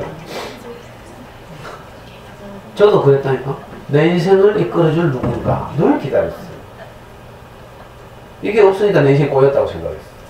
근데 진짜로 내 인생이 이제 그런 기적 같은 일이 34살에 일어났는데, 저는 누구 말을 듣고 사는 사람이 아니었어요. 내 생각을 신뢰하고 살았죠. 내 생각이 내 하나님이죠. 사람들은 다 자기 생각을 자기 하나님처럼 여기고 산다니까. 근데 어느 날 이제 자기에 대해서 신뢰가 깨지는 날이 와요. 이게 이제 마치 대면식으로 말하면 알을 깨고 나오는 거죠. 우리가 알이라는 세계 속에 갇혀서, 그죠? 내가 생각하는 것이 옳고 이렇다고 생각하고 살거든. 저도 그랬어요. 근데 어느 날 내가 알이 깨지는 아픔을 통과하고 알 밖으로 나온 거죠. 그러고 나서 보니까 인생을 어떻게 살아야 될지 이걸 이제 배우게 됐어요. 그리고 그렇게 살아보니까 진짜 깊이 만족하고 너무 신기했어요. 내 인생에 부족함이 없습니다. 이런 고백이 나오고. 그러고 나니까 엄마에게 감사하더라니까. 늘 엄마 가슴 후배 파던 내가, 엄마 학교 보내줘 보지 하던 내가, 이제 싫은데 어느 날 우리 어머니 살아계실 때예요. 제가 후배들 교회 후배들을 따라서 YMCA 수영장에, YWCA 수영장인가? 저 달서구청에서 조금 올라가면 그 있죠. YWCA 수영장이야. 거기에 내가 수영을 배우러 갔어. 후배한테 야매로 배우려고. 거기가 싸다 하대. 어느 날 갔는데 그 1레인에 보니까 수영 강습을 받는 그룹들이 있어. 거기 할매들 이렇게. 우리는 이제 유아풀에서 내가 이제 그거 뭐야, 요만한 킵판 들고 발 차는 것부터 배우고 있었거든. 30대 중반대인데. 근데 같이 갔던 이 부부 중에 이제 후배가 우리 카페를 만든 사람이지, 사실은 최초로. 얘가. 지금 우리 대구부 최초로 만든 애예요. 작년에 여기 와서 영희가 강의 한 번 했죠. 우리 명희하고 똑같이 크고 나서 지금 분당에서 초등학교 교사하는 대구 교대 나온 이 집이거든. 이 집이 우리하고 아주 친하게 이제 형제처럼 지냈는데, 이 아줌마가 갑자기 내한테 뛰어서 오빠 하면서 와 하니까 저 일레일리 봐라, 저 어디서 많이 보던 사람 아이가 하면서 어떤 할매가 수영모를 쓰고 배영을 하고 있는 거야. 이렇게 누워가지고. 근데 가서 자세히 보니까 우리 엄마야. 그때 우리 형이 그쪽에 살았거든요. 월성 동성가 그쪽에 살았는데, 거기서 엄마가 이제 수영 강습 받으러 거기 다닌 거야. 저는 따로 살았으니까 엄마가 수영장 다니는 줄 몰랐어. 엄마가, 할매가 배영을 하고 있는 거야. 수영모를 뒤집어 쓰고. 나는 이제 킥판 들고 발차기 연습하는데, 강습을 잡았다가 배영하면서 바다에 물 위에 유유히 떠 있어. 근데 그날 내가 뭘 본 줄 알아요? 우리 어머니가, 그죠? 험한 세상을 유유히 침몰하지 않고 혼자서 자식 삼재를 키우면서, 그죠? 그 험한 바다에서 침몰하지 않고 마치 노아의 방주처럼 저렇게 유유히 떠 있었구나. 엄마 때문에, 엄마라는 방주 안에 우리 삼형제가 타고 있어서 오늘 우리가 있었구나. 이게 보이더라니까. 이상하죠? 할매가 수영 강습 받고 배영하고 있는 건 표면적인 것인데, 거기서 뭐 다른 게 보이는 거야. 여러분들은요, 프렌치 한번 읽을 때도 늘 이렇게 다른 것을 보는 눈을 가져야 돼. 제 수업은 어쩌면 어머니들에게 이 눈을 이식하는 수술하는 사실. 농담 아니고 진짜로. 표면적인 문자, 그림체 읽어줘가지고 아무 유익도 없어요. 엄마들 카드에 아무리 그림체 읽어봐도 선생님 같은 해석이 안 나와요. 유익한다? 왜 그런지 알아? 그 눈이 없어서 그렇지. 제 수업을 통해서 그 눈을 지금 이식하는 거예요. 저도 사실 그 눈을 이식받았거든. 제 스승으로부터 어떤 말을 들으면서 사람의 마음을 읽어내는, 그죠? 알사탕이 4개 있잖아요. 그래서 사람의 마음을 읽어낸다니까. 우리 엄마 보는데 깜짝 놀랐어. 그래가지고 그날 저녁에 교회 가가지고 교회에서 간증했잖아. 온 교회 가족들이 듣는 데서 막 울면서, 지금까지 내가 잘나서 의지가 강해서 검정고시하고 이렇게 공장 다니면서 검정고시하고 뭐 이렇게 잘 자랄 줄 알았더니, 오늘 우연히 수영장에서 우리 엄마를 만났는데, 그죠? 엄마가 노아의 방주처럼 우리 삼형제를 품고 험한 세상을 이겨나왔구나. 이게 보였습니다. 막 울면서 간증했다니까. 그러니까 우리 엄마 얼마나 기뻐하겠어요. 다 우리 가족은 다 같은 교육장이라. 저는요, 초등학교 5학년, 6학년 때 엄마가 이제 서명운명 노동자로 일하셔서 밤에 일하러 가거든. 밤에 겨울 되면요 한 6시만 돼도 어두워. 엄마가 이제 출근하러 밤에 밤일하러 공장에 가는 걸 보고 내가 뒤에서 하나님한테 기도했다니까. 하나님, 살아계시면 내가 25될 때까지만 우리 어머니 살아있게 해주십시오. 이렇게 기도했어요. 정말 간절하게. 왜? 엄마 너무 불쌍하고 고생하고 어린 나이에 나도 고생이지만, 엄마 공장 가고 나면 이제 그 연탄 아궁이에 제가 큰 솥에 뜨거운 물을 이제 얹어놓고 자줘요. 연탄 불에. 아침에 내가 일어나서 밥을 하고 그랬거든요. 우리 형은 그때 손가락도 까딱 안 하고, 우리 형 검정고시 공부한다고. 제가 일어나서 밥하고 했다니까. 물 데워가지고 살 씻어서. 그래서 그렇게 기도했어요. 근데 세월이 흘러서, 25은 그냥 내가 40이 넘도록 우리 엄마가 살아계셨는데, 내가 원하던 효도를 한 번도 못 했잖아요. 저는 우리 어머니한테 용돈 한 번도 못 드렸거든.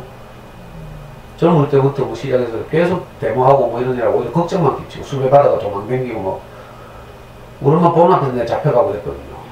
형사들이 막 10명인가 우리 집에 찾아와가지고 압수수색 영장까지 들고 와가지고 온 집을 다 뒤지고 뭐 있잖아. 우리 엄마 막 절도하려고 하고.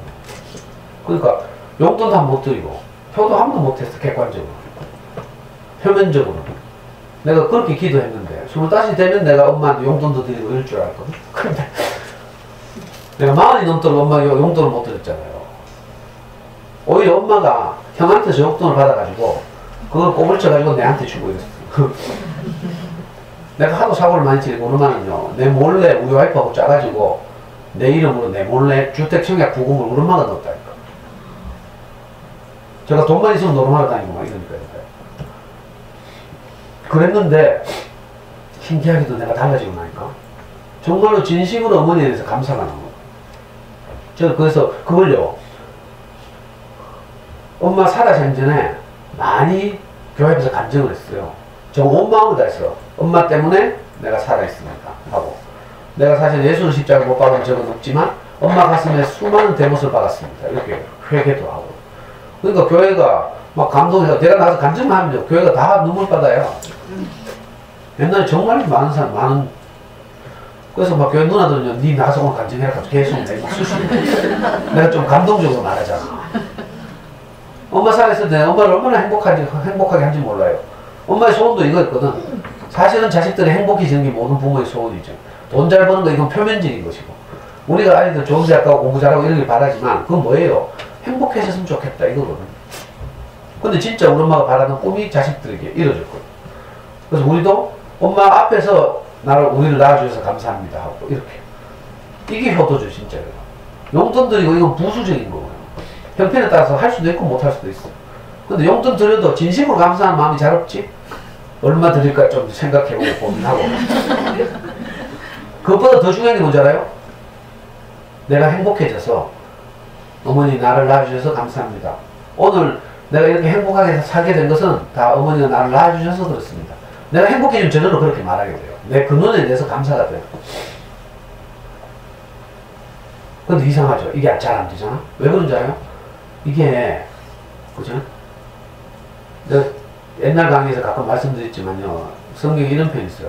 천국에 가는 비유가 마태복음이라는 성경의 13장에 보면 천국에 가는 수많은 비유가 있어. 천국을 비유로밖에 말할 수 없는 거예요. 왜냐하면 천국은 어떤 성질이기 때문에. 그 한 비유 중에 이런 게 있어요. 천국은 마치 어부가 바다에 그물을 던지는 것 같다 이런 말이 있어요. 바다에 그물을 던져보면요, 원래 바다에 왜 그물을 던져요? 물고기를 잡기 위해서 던지죠. 우리가 인생을 왜 살아요? 행복하려고 사는 거라 똑같아. 바다에 그물을 던져서 고기를 잡으려고, 다시 말하면 행복을 건져오려고 우리가 바다에 그물을 던져. 근데 바다에 그물을 던지면 고기만 올라오는 게 아니라 깡통도 올라오고요, 부러진 낚싯도구도 올라오고, 버려진 신발도 올라오고요, 불가사리도 올라오고 이런다니까. 무슨 말인지 알겠어요? 근데 원래 목표는 뭐였어요? 고기를 건져 올리는 거죠. 그러니까 자, 그물을 던져서 이렇게 그물을 끌어당겼어. 거기에 많은 것들이 같이 나와요. 그럼 어떻게 해야 돼요? 원래 목표가 뭐였어요? 고기죠. 고기에 주목해. 고기만 딱 생선만 물고기만 옮겨 담으면 돼. 그리고 잡동사니는 어떻게 해요? 그물을 털어버리면 되죠. 제가 지난주에 말씀드렸어요. 우리가 먹고 살려고 하다 보면 생활 쓰레기, 음식 쓰레기들이 계속 생산돼요. 안 그래요? 그거 어떻게 한다고? 그걸 기억하고 간직하는 건 미친년이지. 분리 배출하잖아요. 안 그래요? 자, 마찬가지예요. 부모님과 함께 살면서 있었던 수많은 일들이 있어. 그 중에서 그죠? 나를 행복하게 하는 건 건져 올려. 그리고 안 좋은 것도 있잖아요. 이런 저 살다 보면 부모님이 우리한테 막 욕도 하고 막 뭐 하잖아요. 어떤 분들은 알코올 중독 아버지를 만난 분들도 있고 이렇죠. 그런데 그런 것들은 다 버리면 돼. 그래서 천국은 마치 바다에 그물을 던져 고기를 잡는 어부 같다 이렇게 표현하고 있어요. 저는 이 말만 듣고는 몰랐는데 우리 스승이 이 말을 내한테 알아듣게 이렇게 저처럼 말해주더라니까. 아 그렇구나. 우리 어머니도 공장 다니고 있기 때문에 기차 화통 삶은 것 같은 목소리로, 공장에서 노동자들끼리 대화를 하려면 기계 소리 때문에 목소리를 키워야 돼. 하이톤. 우리 엄마는 그게 습관에서 집에 와도 늘 막 고함 질렀다니까. 그런 적도 있어요. 근데 내가 그건 다 잊어버리는 거지. 무슨 말인지 알겠어요? 그리고 엄마가 나를 행복하게 한 것만 내가 추수해서 기억하는 거야. 그런데 학교 가서 강의하면 내가 가장 행복했던 기억 두 장면 있다 했죠. 우리 어머니가 밤에 공장에 일하고 와서 오전에 주무시고 오후에 내 학교 갔다 오면 무릎에 눕혀놓고 귓밥 파준 기억. 평생에 두 번밖에 없어. 근데 난 그 두 번이 우리 어머니 전 기억이라니까. 우리 어머니 그 무릎을 이거 허벅지를 베고 누웠을 때 그 어머니 전해지는 온도 너무 따뜻했거든. 난 그것만 기억해. 오면 고함 지르고 뭐 이런 거 기억 안 하고요. 그 엄마를 생각하면 생각할수록 감사하죠. 이루 말할 수 없어요. 저는 지금도 기억나는데 캣죠? 학교가 가끔 내 마음이 동할 때마다 말하는데 내가 초등학교 4학년 때 저 비산초등학교 다니다가 처음 친척집에 가던 날 우리 어머니는 단돈 10원도 아끼면서 상은지를 키우시는 분인데 자기 사랑하는 아들들을 친척집에 하나씩 보내야 됐잖아요. 얼마나 마음이 무너졌겠어요. 나중에 내가 알게 됐지. 그때 엄마가 기차를 타고 서울에 올라가면서 외삼촌 집에 가는 길에 홍익회에서 파는 그 기차에 왜 구름막 끌고 다니는 뭐 팔죠. 삶은 계란 3개 100원짜리를 사서 우리한테 하나씩 까주더라니까. 저는 그때 깜짝 놀랐어요. 단돈 10원, 1원도 아끼던 그때 화폐로 1원도 아끼던 분이 과감히 100원을 투자해서 삶은 계란 3개를 사는 거야. 그래서 동생 하나, 내 하나, 엄마 하나. 형은 이미 다른데 친척집 가고 없고. 근데 이 기억을 나중에 돼서 내가 사람이 되고 나서야 되살렸다니까. 어릴 때는 그게 뭔지 어떤 의미인지 몰랐지. 근데 내가 크고 나서 내가 부모가 되고 또 내가 스승을 만나서 새로운 눈이 장착되고 나서 보니까 그때 엄마 마음이 정말 무너졌겠구나. 사랑하는 자식을 친척집에 보내는 그 엄마의 마음을 삶은 계란 3개에 담아서 표현하신 거죠. 이걸 추수한 거예요. 많은 일들이 있지만 그죠? 속상했고 관계 안 되고 이런 거 다 잊어버려. 버리면 돼. 자, 천국은 마치 바다에 그물을 던져 고기를 잡는 어부 같다. 우리가 다 모르잖아요. 부부 능력 100번인 것도 몰라요. 근데 있잖아요. 내게 새로운 눈이 장착되고 나서 보니까 우리가 부부가 되고 나서 보니까 저는요. 우리의 군대 갈 때 해경 가다고 진해 해군 훈련소 갔잖아요. 진해 해군 훈련소에서 그때 내 강의를 듣고 이제 가족이 된 이모들이 2차로 같이 갔어. 우리 아들 배웅한다고. 지금으로 말하면 진짜 썩은 물들. 그때 목인님도 있고 이모들 2차로 가득 채워서 진해 해군 훈련소 갔다.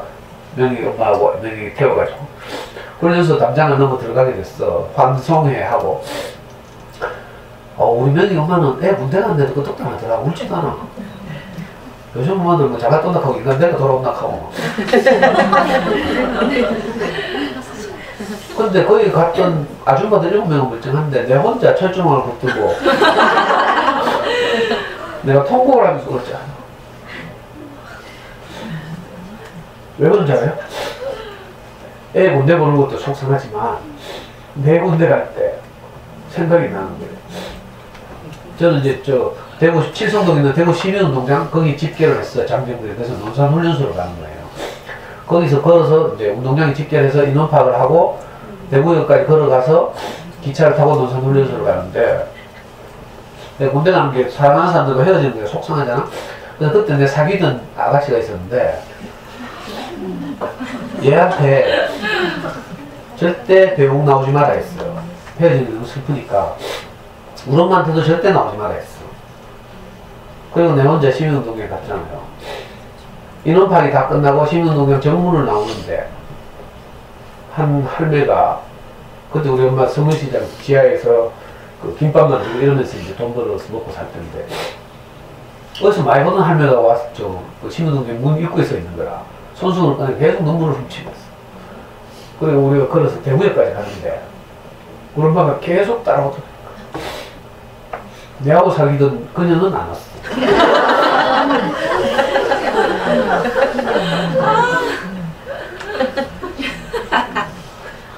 내가 우리 아들 군대 보낼 때가 되니까 그때 그 엄마가 시민운동장 입구에 왔던 그 마음이 이제 알게 된 거야.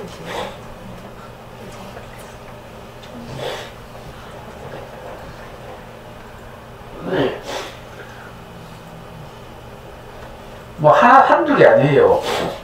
이렇게 알아가는 거죠. 여러분들 왜 그런 작은 경험 있죠? 아이를 키우다 보면 그때 우리 부모님 생각에 우리가 이제 경험해봐야 이게 진짜 아는 거지. 우리가 자식 낳고 안 키워보면 그때 우리 부모님은 몰라. 그리고 지금 아는 것도 빙산이 일각이죠. 빙산이 아주 조금 아는 조금. 근데 우리는 뭐 좀 언니한테는 뭐 조금 더 주고 뭐 우리한테는 뭐 덜 보태주고 이랬다고 치사 진짜 우리 진짜 유치하죠, 유치해. 그 하려고 하는 은혜는 다 있고 꼭 못해준 것만 추수한다니까. 이 미쳤지. 먹을 걸 추수하냐고 못 먹을 걸 추수해가지고 왜 맛이 넉넉하고 이거 못 먹겠다 하고 있거든. 우리 목사님이 뷔페 이야기를 했어요. 뷔페에 가면 많은 음식들이 있대. 부정적인 사람들은 왜 이렇게 먹을 게 넉넉한데? 자기 마음에 안 드는 음식만 주목해가지고. 근데 긍정적인 사람들은 거기서 자기가 좋아하는 거는 다 먹고 와 진짜 먹을 거 많다 이렇게 한다는 거. 이상하죠. 어떤 눈이 장착되면 그렇게 좋은 것만 보이는 거예요. 우리가 뭐에 속아가지고 은혜는 다 은혜는 당연하고 원망만 남고 이렇잖아. 이상해. 그러니까 진심으로 감사가 안 돼. 나를 낳아주셔서 감사합니다. 이게 안 되죠.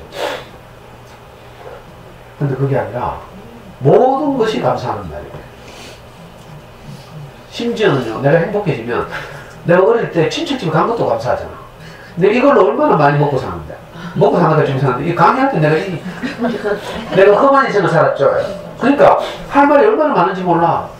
포시락게 자라서 내가 여러분한테 무슨 이야기를 했어요. 난 포시락게 자라서 머리도 좋아가지고 공부를 잘해가지고 좋은 대학 나왔습니다. 하면 재수없어 이렇게 하고. 근데 내가 아버지 없이 자랐다 이 말에 위로를 받는 사람들 얼마나 많은지 몰라요. 다 나름 이런 그죠? 비슷한 기억들이 있고 이러니까. 그러니까요. 내가 가치 있게 쓰이려고 하면 내게서 일어난 모든 일들이 다 쓰여져. 불행했던 것은 불행했던 것대로, 그죠? 속상했던 건 속상했던 것대로 오늘 나를 행복하게 하는데 다 기여한 거라. 그래서 버릴 것이 하나도 없어요. 여러분들도 인생을 잘 해석해 보면 버릴 게 하나도 없어. 해석을 잘 못해서 이런 일이.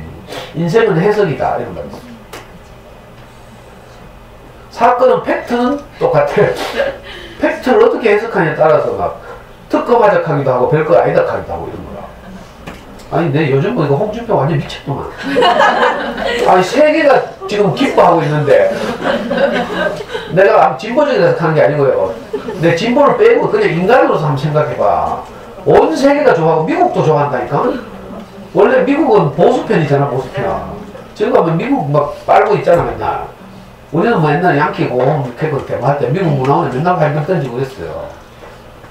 근데 미국도 기뻐하잖아 지금. 근데 홍준표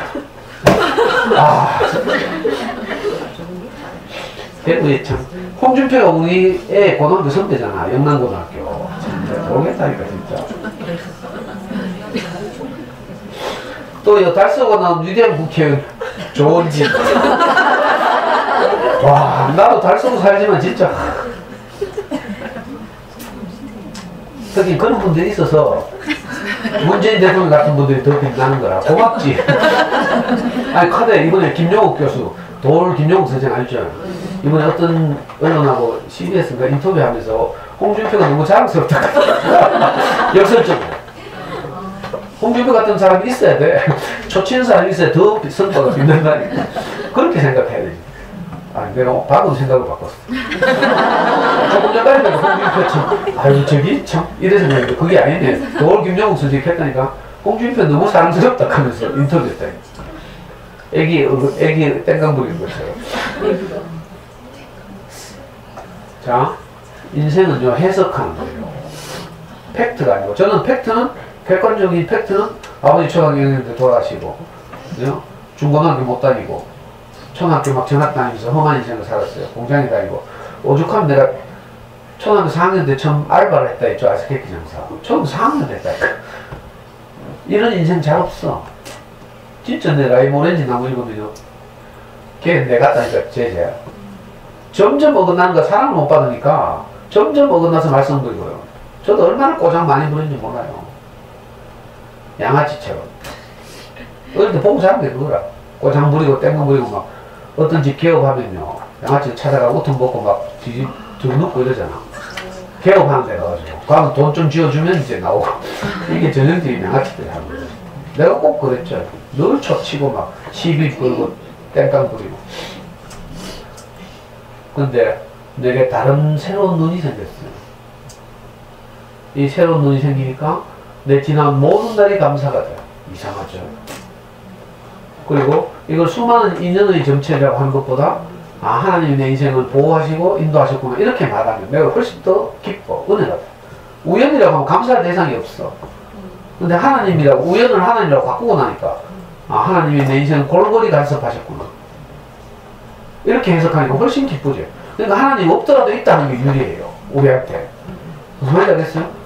우리 알량한 이성으로 뭐 신이 있니 없니 뭐 니체처럼 이렇게 해봐야 소용없고, 없다는 것보다 있다는 게 훨씬 복되니까. 이거 종교적 개념이 아니고요. 내가 근원적으로 나를 돌보고 보호하고 인도하시는 누군가가 있다 이렇게 생각하는 게 얼마나 기뻐요. 내 부모님이 없는 것하고 고향에 가면 부모님이 나를 기다리신다 하고 어느 게 기뻐요. 나를 기다리신 부모님이 있다 이게 훨씬 더 나를 기쁘게 한다. 저는 지나고 나서 생각하니까 모든 것이 감사했어요. 사실 엄마가 험한 인생을 살면서 우리 삼형제를 공원에 안 보낸 것도 감사한 일이에요. 공원에 보내고 자기 재혼할 수도 있잖아요. 모든 것이 감사했어요. 돌이켜 지나고 나서 보니까. 그래서 우리 어머니 살아계실 때 우리 형제들은 어머니한테 감사하다는 표현을 진짜 많이 했어요. 교회에서 늘 간증하고 울고 온 교회 형제들이 기뻐하고 간증하고 치유되고 회복되고. 근데 캣주 신라병원에서 우리 어머니 돌아가셨는데 요번 주에 신라병원은 우리 형 후배가 하는 병원이거든. 어머니 돌아가시는 날 어머니 피해 되고 온몸이 마비됐잖아요. 두 눈은 실명했어요. 7개월을 투병하시다가 이제 돌아가시는 날이었는데 어머니 의식이 없는데 이제 발부터 점점 차가워지더라고. 근데 너무 감사한 것이 형하고요. 형부터 시작해서 어머니 피해되고 어머니 사랑합니다. 어머니 덕분에 우리 인생이 이렇게 행복하게 살고 있습니다. 돌아가시는 날 이렇게 고백했다니까. 그리고 나니까 여한이 없어요. 난 어머니한테 용돈 드린 적이 없지만 내 인생이 깊이 만족하고 내가 불효했다는 생각이 하나도 없어. 왜? 감사하게, 그죠? 늘 감사를 표현하고 살았어. 그래서 지금도 뒤끝이 하나도 없어. 난 엄마 산소도 잘 안 가. 우리 형은 꼭 산소 가자 간다 귀찮게. 산소 간다 엄마가 있나? 엄마는 내 안에 영혼이 살아있죠. 내 안에 새겨져 있어요. 어머니의 인생이 내게 찍힌 장면마다 지금도 선하게 살아있어. 무슨 말인지 알아요? 어머니는 돌아가셨지만 생물학적으로 돌아가셨어요. 근데 이걸 인격적으로 말하면 돌아가신 게 아니라 내 안에 잠들어 있어. 내가 깨어나는 날 어머니도 나와 함께 깨어나서 뚜벅뚜벅 걸어나와. 오늘도 내가 우리 어머니 이야기를 하잖아요. 그죠? 어머니가 지금 여기 와 있다니까.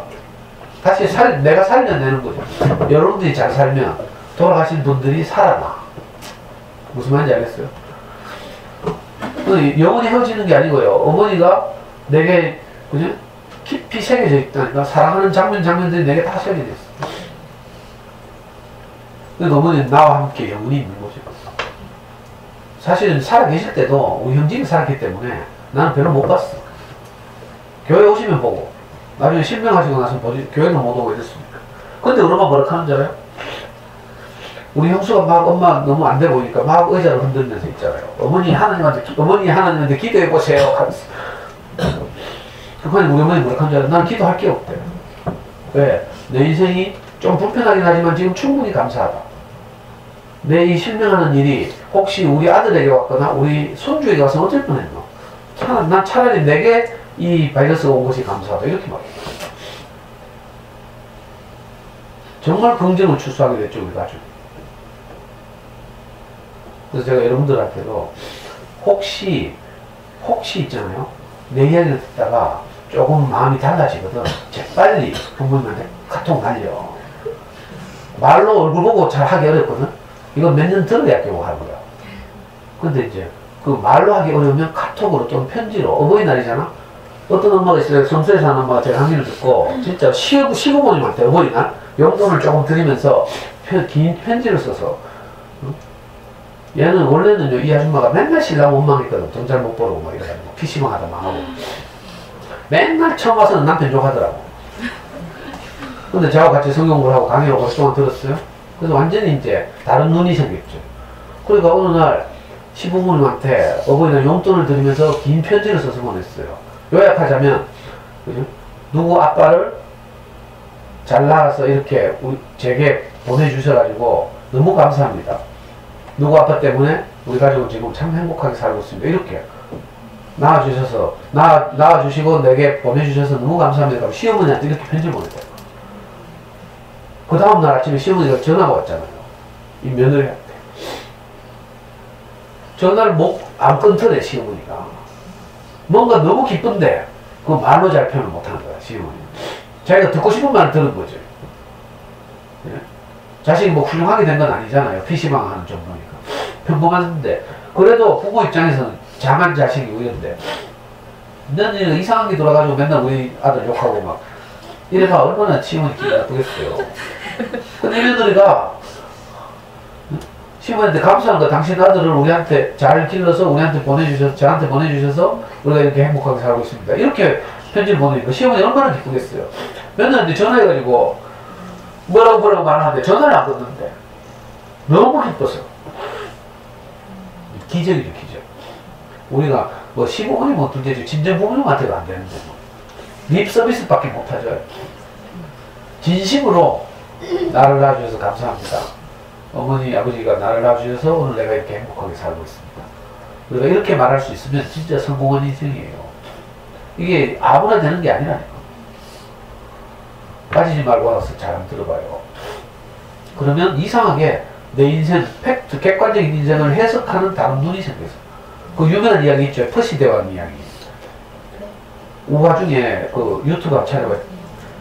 퍼시, 핑크 더 퍼시 하면서 퍼시 대왕, 임금 이야기, 분홍 임금 이야기 있어요. 퍼시 대왕이라고 있는데 이 사람이 분홍을 너무 좋아하는 거라. 그래서 신하를 시켜서 온 그죠? 나라를 다 분홍으로 만들었어. 근데 자기가 유일하게 분홍으로 못 만드는 곳이 있어, 하늘. 그래가지고 막 온 나라에 방을 붙여가지고 하늘을 분홍으로 만든 사람이 있으면 내가 무슨 대가라도 상이라도 주겠다. 근데 어느 날 지혜로운 신하 하나 나타났어. 분홍빛 선글라스를 하나 가져온 거야. 그래서 선글라스를 딱 쓰고 보니까 하늘이 분홍이래. 무슨 말인지 알아요? 모든 것을 분홍으로 바꾸는 게 아니라 우리는 다 내 손대가지고 다 내 마음에 들게 바꾸고 싶죠. 자식도 그렇고 남편도 그렇고 시부모도 그렇고 이웃도 그렇고 전부 손 봐주고 싶죠. 살다 보면 안 그래? 내 마음에 드는 인간이 없어. 다 손 봐서 뜯어고치고 싶어. 그게 피곤한 인생을 사는 거라. 남편 뜯어고치는 거에 얼마나 힘든 줄 알아? 애도 안 되는데 남편이 어떻게 돼? 진짜 힘들어. 그런데 이 퍼시대왕처럼 남을 뜯어고치는 게 아니라 내가 선글라스를 쓰면 돼. 내게 다른 눈이 생기면 다 핑크빛으로 보여. 이 유명한 이야기는 심리학에서 그래서 프레임이라고 하죠. 프레임. 창을 통해서 세상을 바라본다. 나만의 프레임을 가지고 있죠. 전부 다. 이걸로 보니까 이상하게 부정적으로 보이는 거죠. 그래서 저처럼 새로운 눈이 장착돼서 모든 것이 감사하게 되면 좋겠어요. 그래서 어버이날을 진심으로 내가 감사하는 거죠. 사실은요, 지금 좀 덜 행복해도 감사는 해야 돼. 왜? 이 근원이거든? 부모님이란 말은요, 내게 뭘 해줘서 부모님인 게 아니라 나를 낳아주셔서 부모님인 거라. 무슨 말인지 알겠어요? 하나님 하는 말은요, 나를 영적으로, 인격적으로 시작하신 분이라서 우리가 하나님이라고 하는 거라. 하나님이 뭐 무슨 축복해주고 선물 주고 뭐 천당 보내주고 이래서 하나님이라고 하는 게 아니에요. 부모님은 나를 있게 하신 분이죠. 부모님 없으면 내가 없다니까. 근데 우리가 이걸 모르는 거라. 부모님 할 말은 내 육체의 근원, 나를 시작하시니 그렇게 보는 거죠. 그래서 저는 아이고 시간만 많으면 막 우리 어머니가 내게 어떻게 은혜를 베푸는지 수없이 말할 수 있어요. 내가 철이 들고 아이를 키우고 하다 보니까 계속 생각나네. 살아나. 옛날에는 그냥 잊고 있었어. 그런 사건이 있었지만 그냥 왜 회색처럼 우리 여러분들도 살았던 옛날에 살았던 기억들이 뿌옇게 이렇게 있죠. 뿌옇게. 근데 어느 날 어떤 말을 듣고 나면 그게 뿌연 기운이 싹 거쳐지고 선명하게 되살아난다니까. 저는 그 지난 날들이 선명하게 되살아나는 거예요. 신기하다니까. 이게 내 인생이 복원되고 발굴되고 이런 거죠. 옛날 유물들이 땅속에 묻혀가지고 흙먼지에 막 덮여가지고 얼마나 아름다운 유물인지 몰라. 신라 왕관 이런 거. 근데 고고학자들이 가서 정성껏, 왜 고고학자들 유물 발굴할 때요, 섬세한 붓으로 그 털어내고 이런다니까. 그래가지고 원형을 복원하는 거죠. 그리고 잘 처리해가지고 지금 국립경주박물관 있잖아요. 금관총에서 나온 신라공관. 우리 인생도 마찬가지예요. 희미하게 이렇게 널브러져 있던 파편 같은 기억들이 어느 날 살살살 되살아나. 아주 선명하고 의미있게 내게 다가오는 거죠. 옛날에 어떤 엄마들이 진짜 극하더라니까. 어느 날 선생님 강의를 듣고 나서 갓바위를 갖다 내려오는데 갓바위 주변에 있는 꽃들이 자기한테 말을 거는 것 같대. 막 꽃들이 활짝 자기를 보고 웃는 것 같대.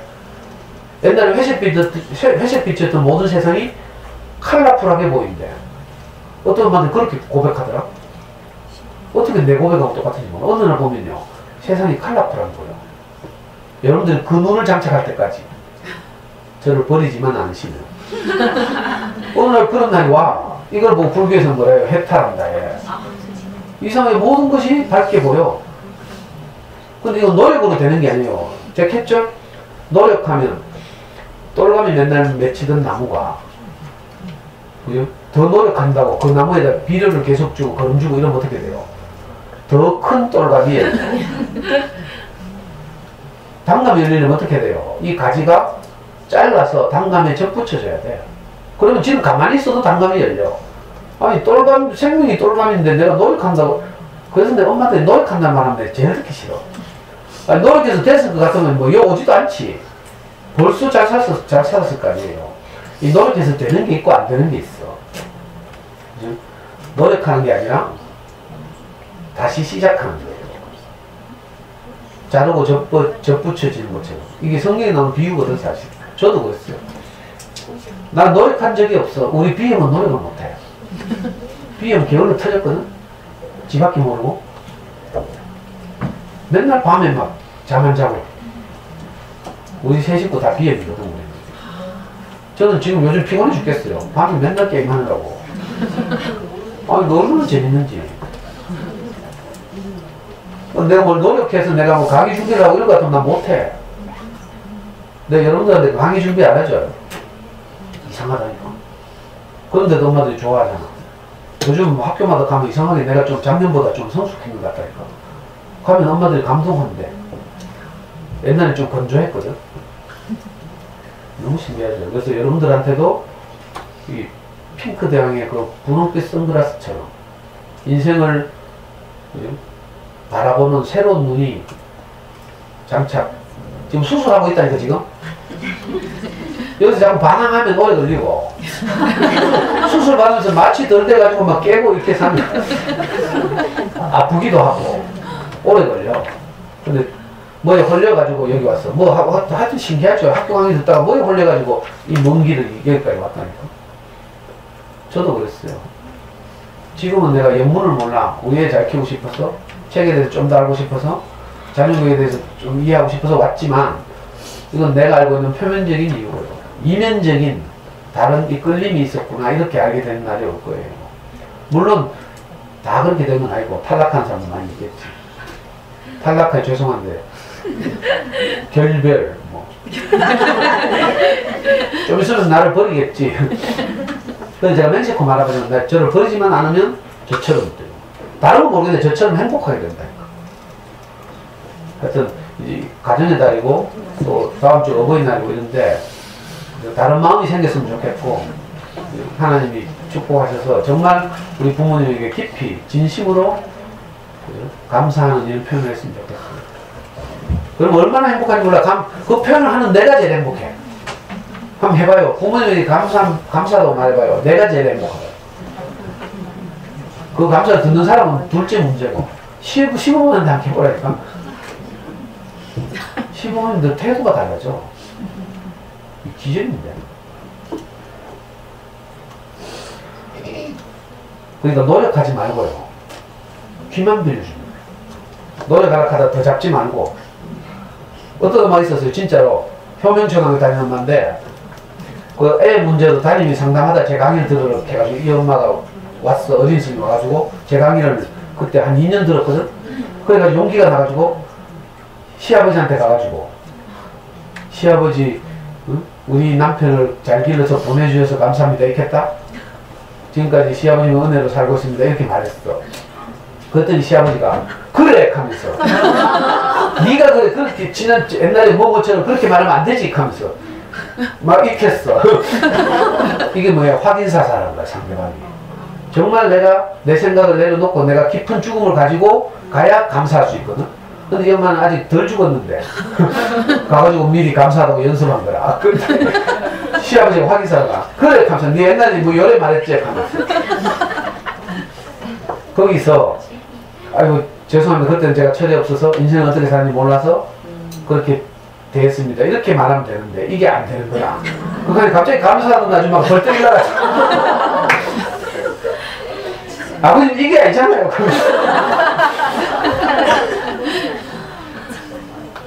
이건 아직 덜 익었는데 열매를 딴 거야. 그러니까 무리하면 안 돼. 그 아줌마 진짜 재밌다니까. 이 아줌마도 지금 우리 교회 나와 있어요. 제 강의는 또 우리 교회 온 사람도 지금 뭐 100명은 될 거야. 애들하고 다 합치면 남편들하고 막. 왜 그런 줄 알아요? 저처럼 행복하고 싶어서. 이건 행복은요 뭐 돈이 드는 일이 아니라 그죠? 내 생각이 전복되는 일이 일어나면 내가 전에는 돈이 중요했잖아요. 돈은 소중하고 필요한 것이지만 그것 때문에 행불행이 좌우되는 건 아니에요. 저는 여전히 뭐 돈 못 벌죠. 제가 강의하러 다니까 돈 되게 많이 버는 줄 안다? 교육청에서 한 번 강의하면 11만원 줘. 11만원. 옛날에 20만원씩 줬는데 점점 예산을 줄이고 있어. 저는 경제적 형태는 말하면 옛날에 지금은 똑같아. 우리 와이프 지금 원래 명퇴하잖아. 명퇴. 이제 우리 큰일 났어.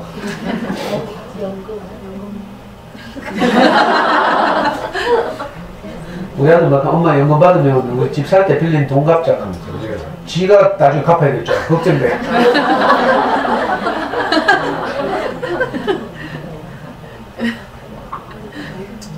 어느 날 내가 강의하러 안 오면 돈 벌어가지고 안 오면.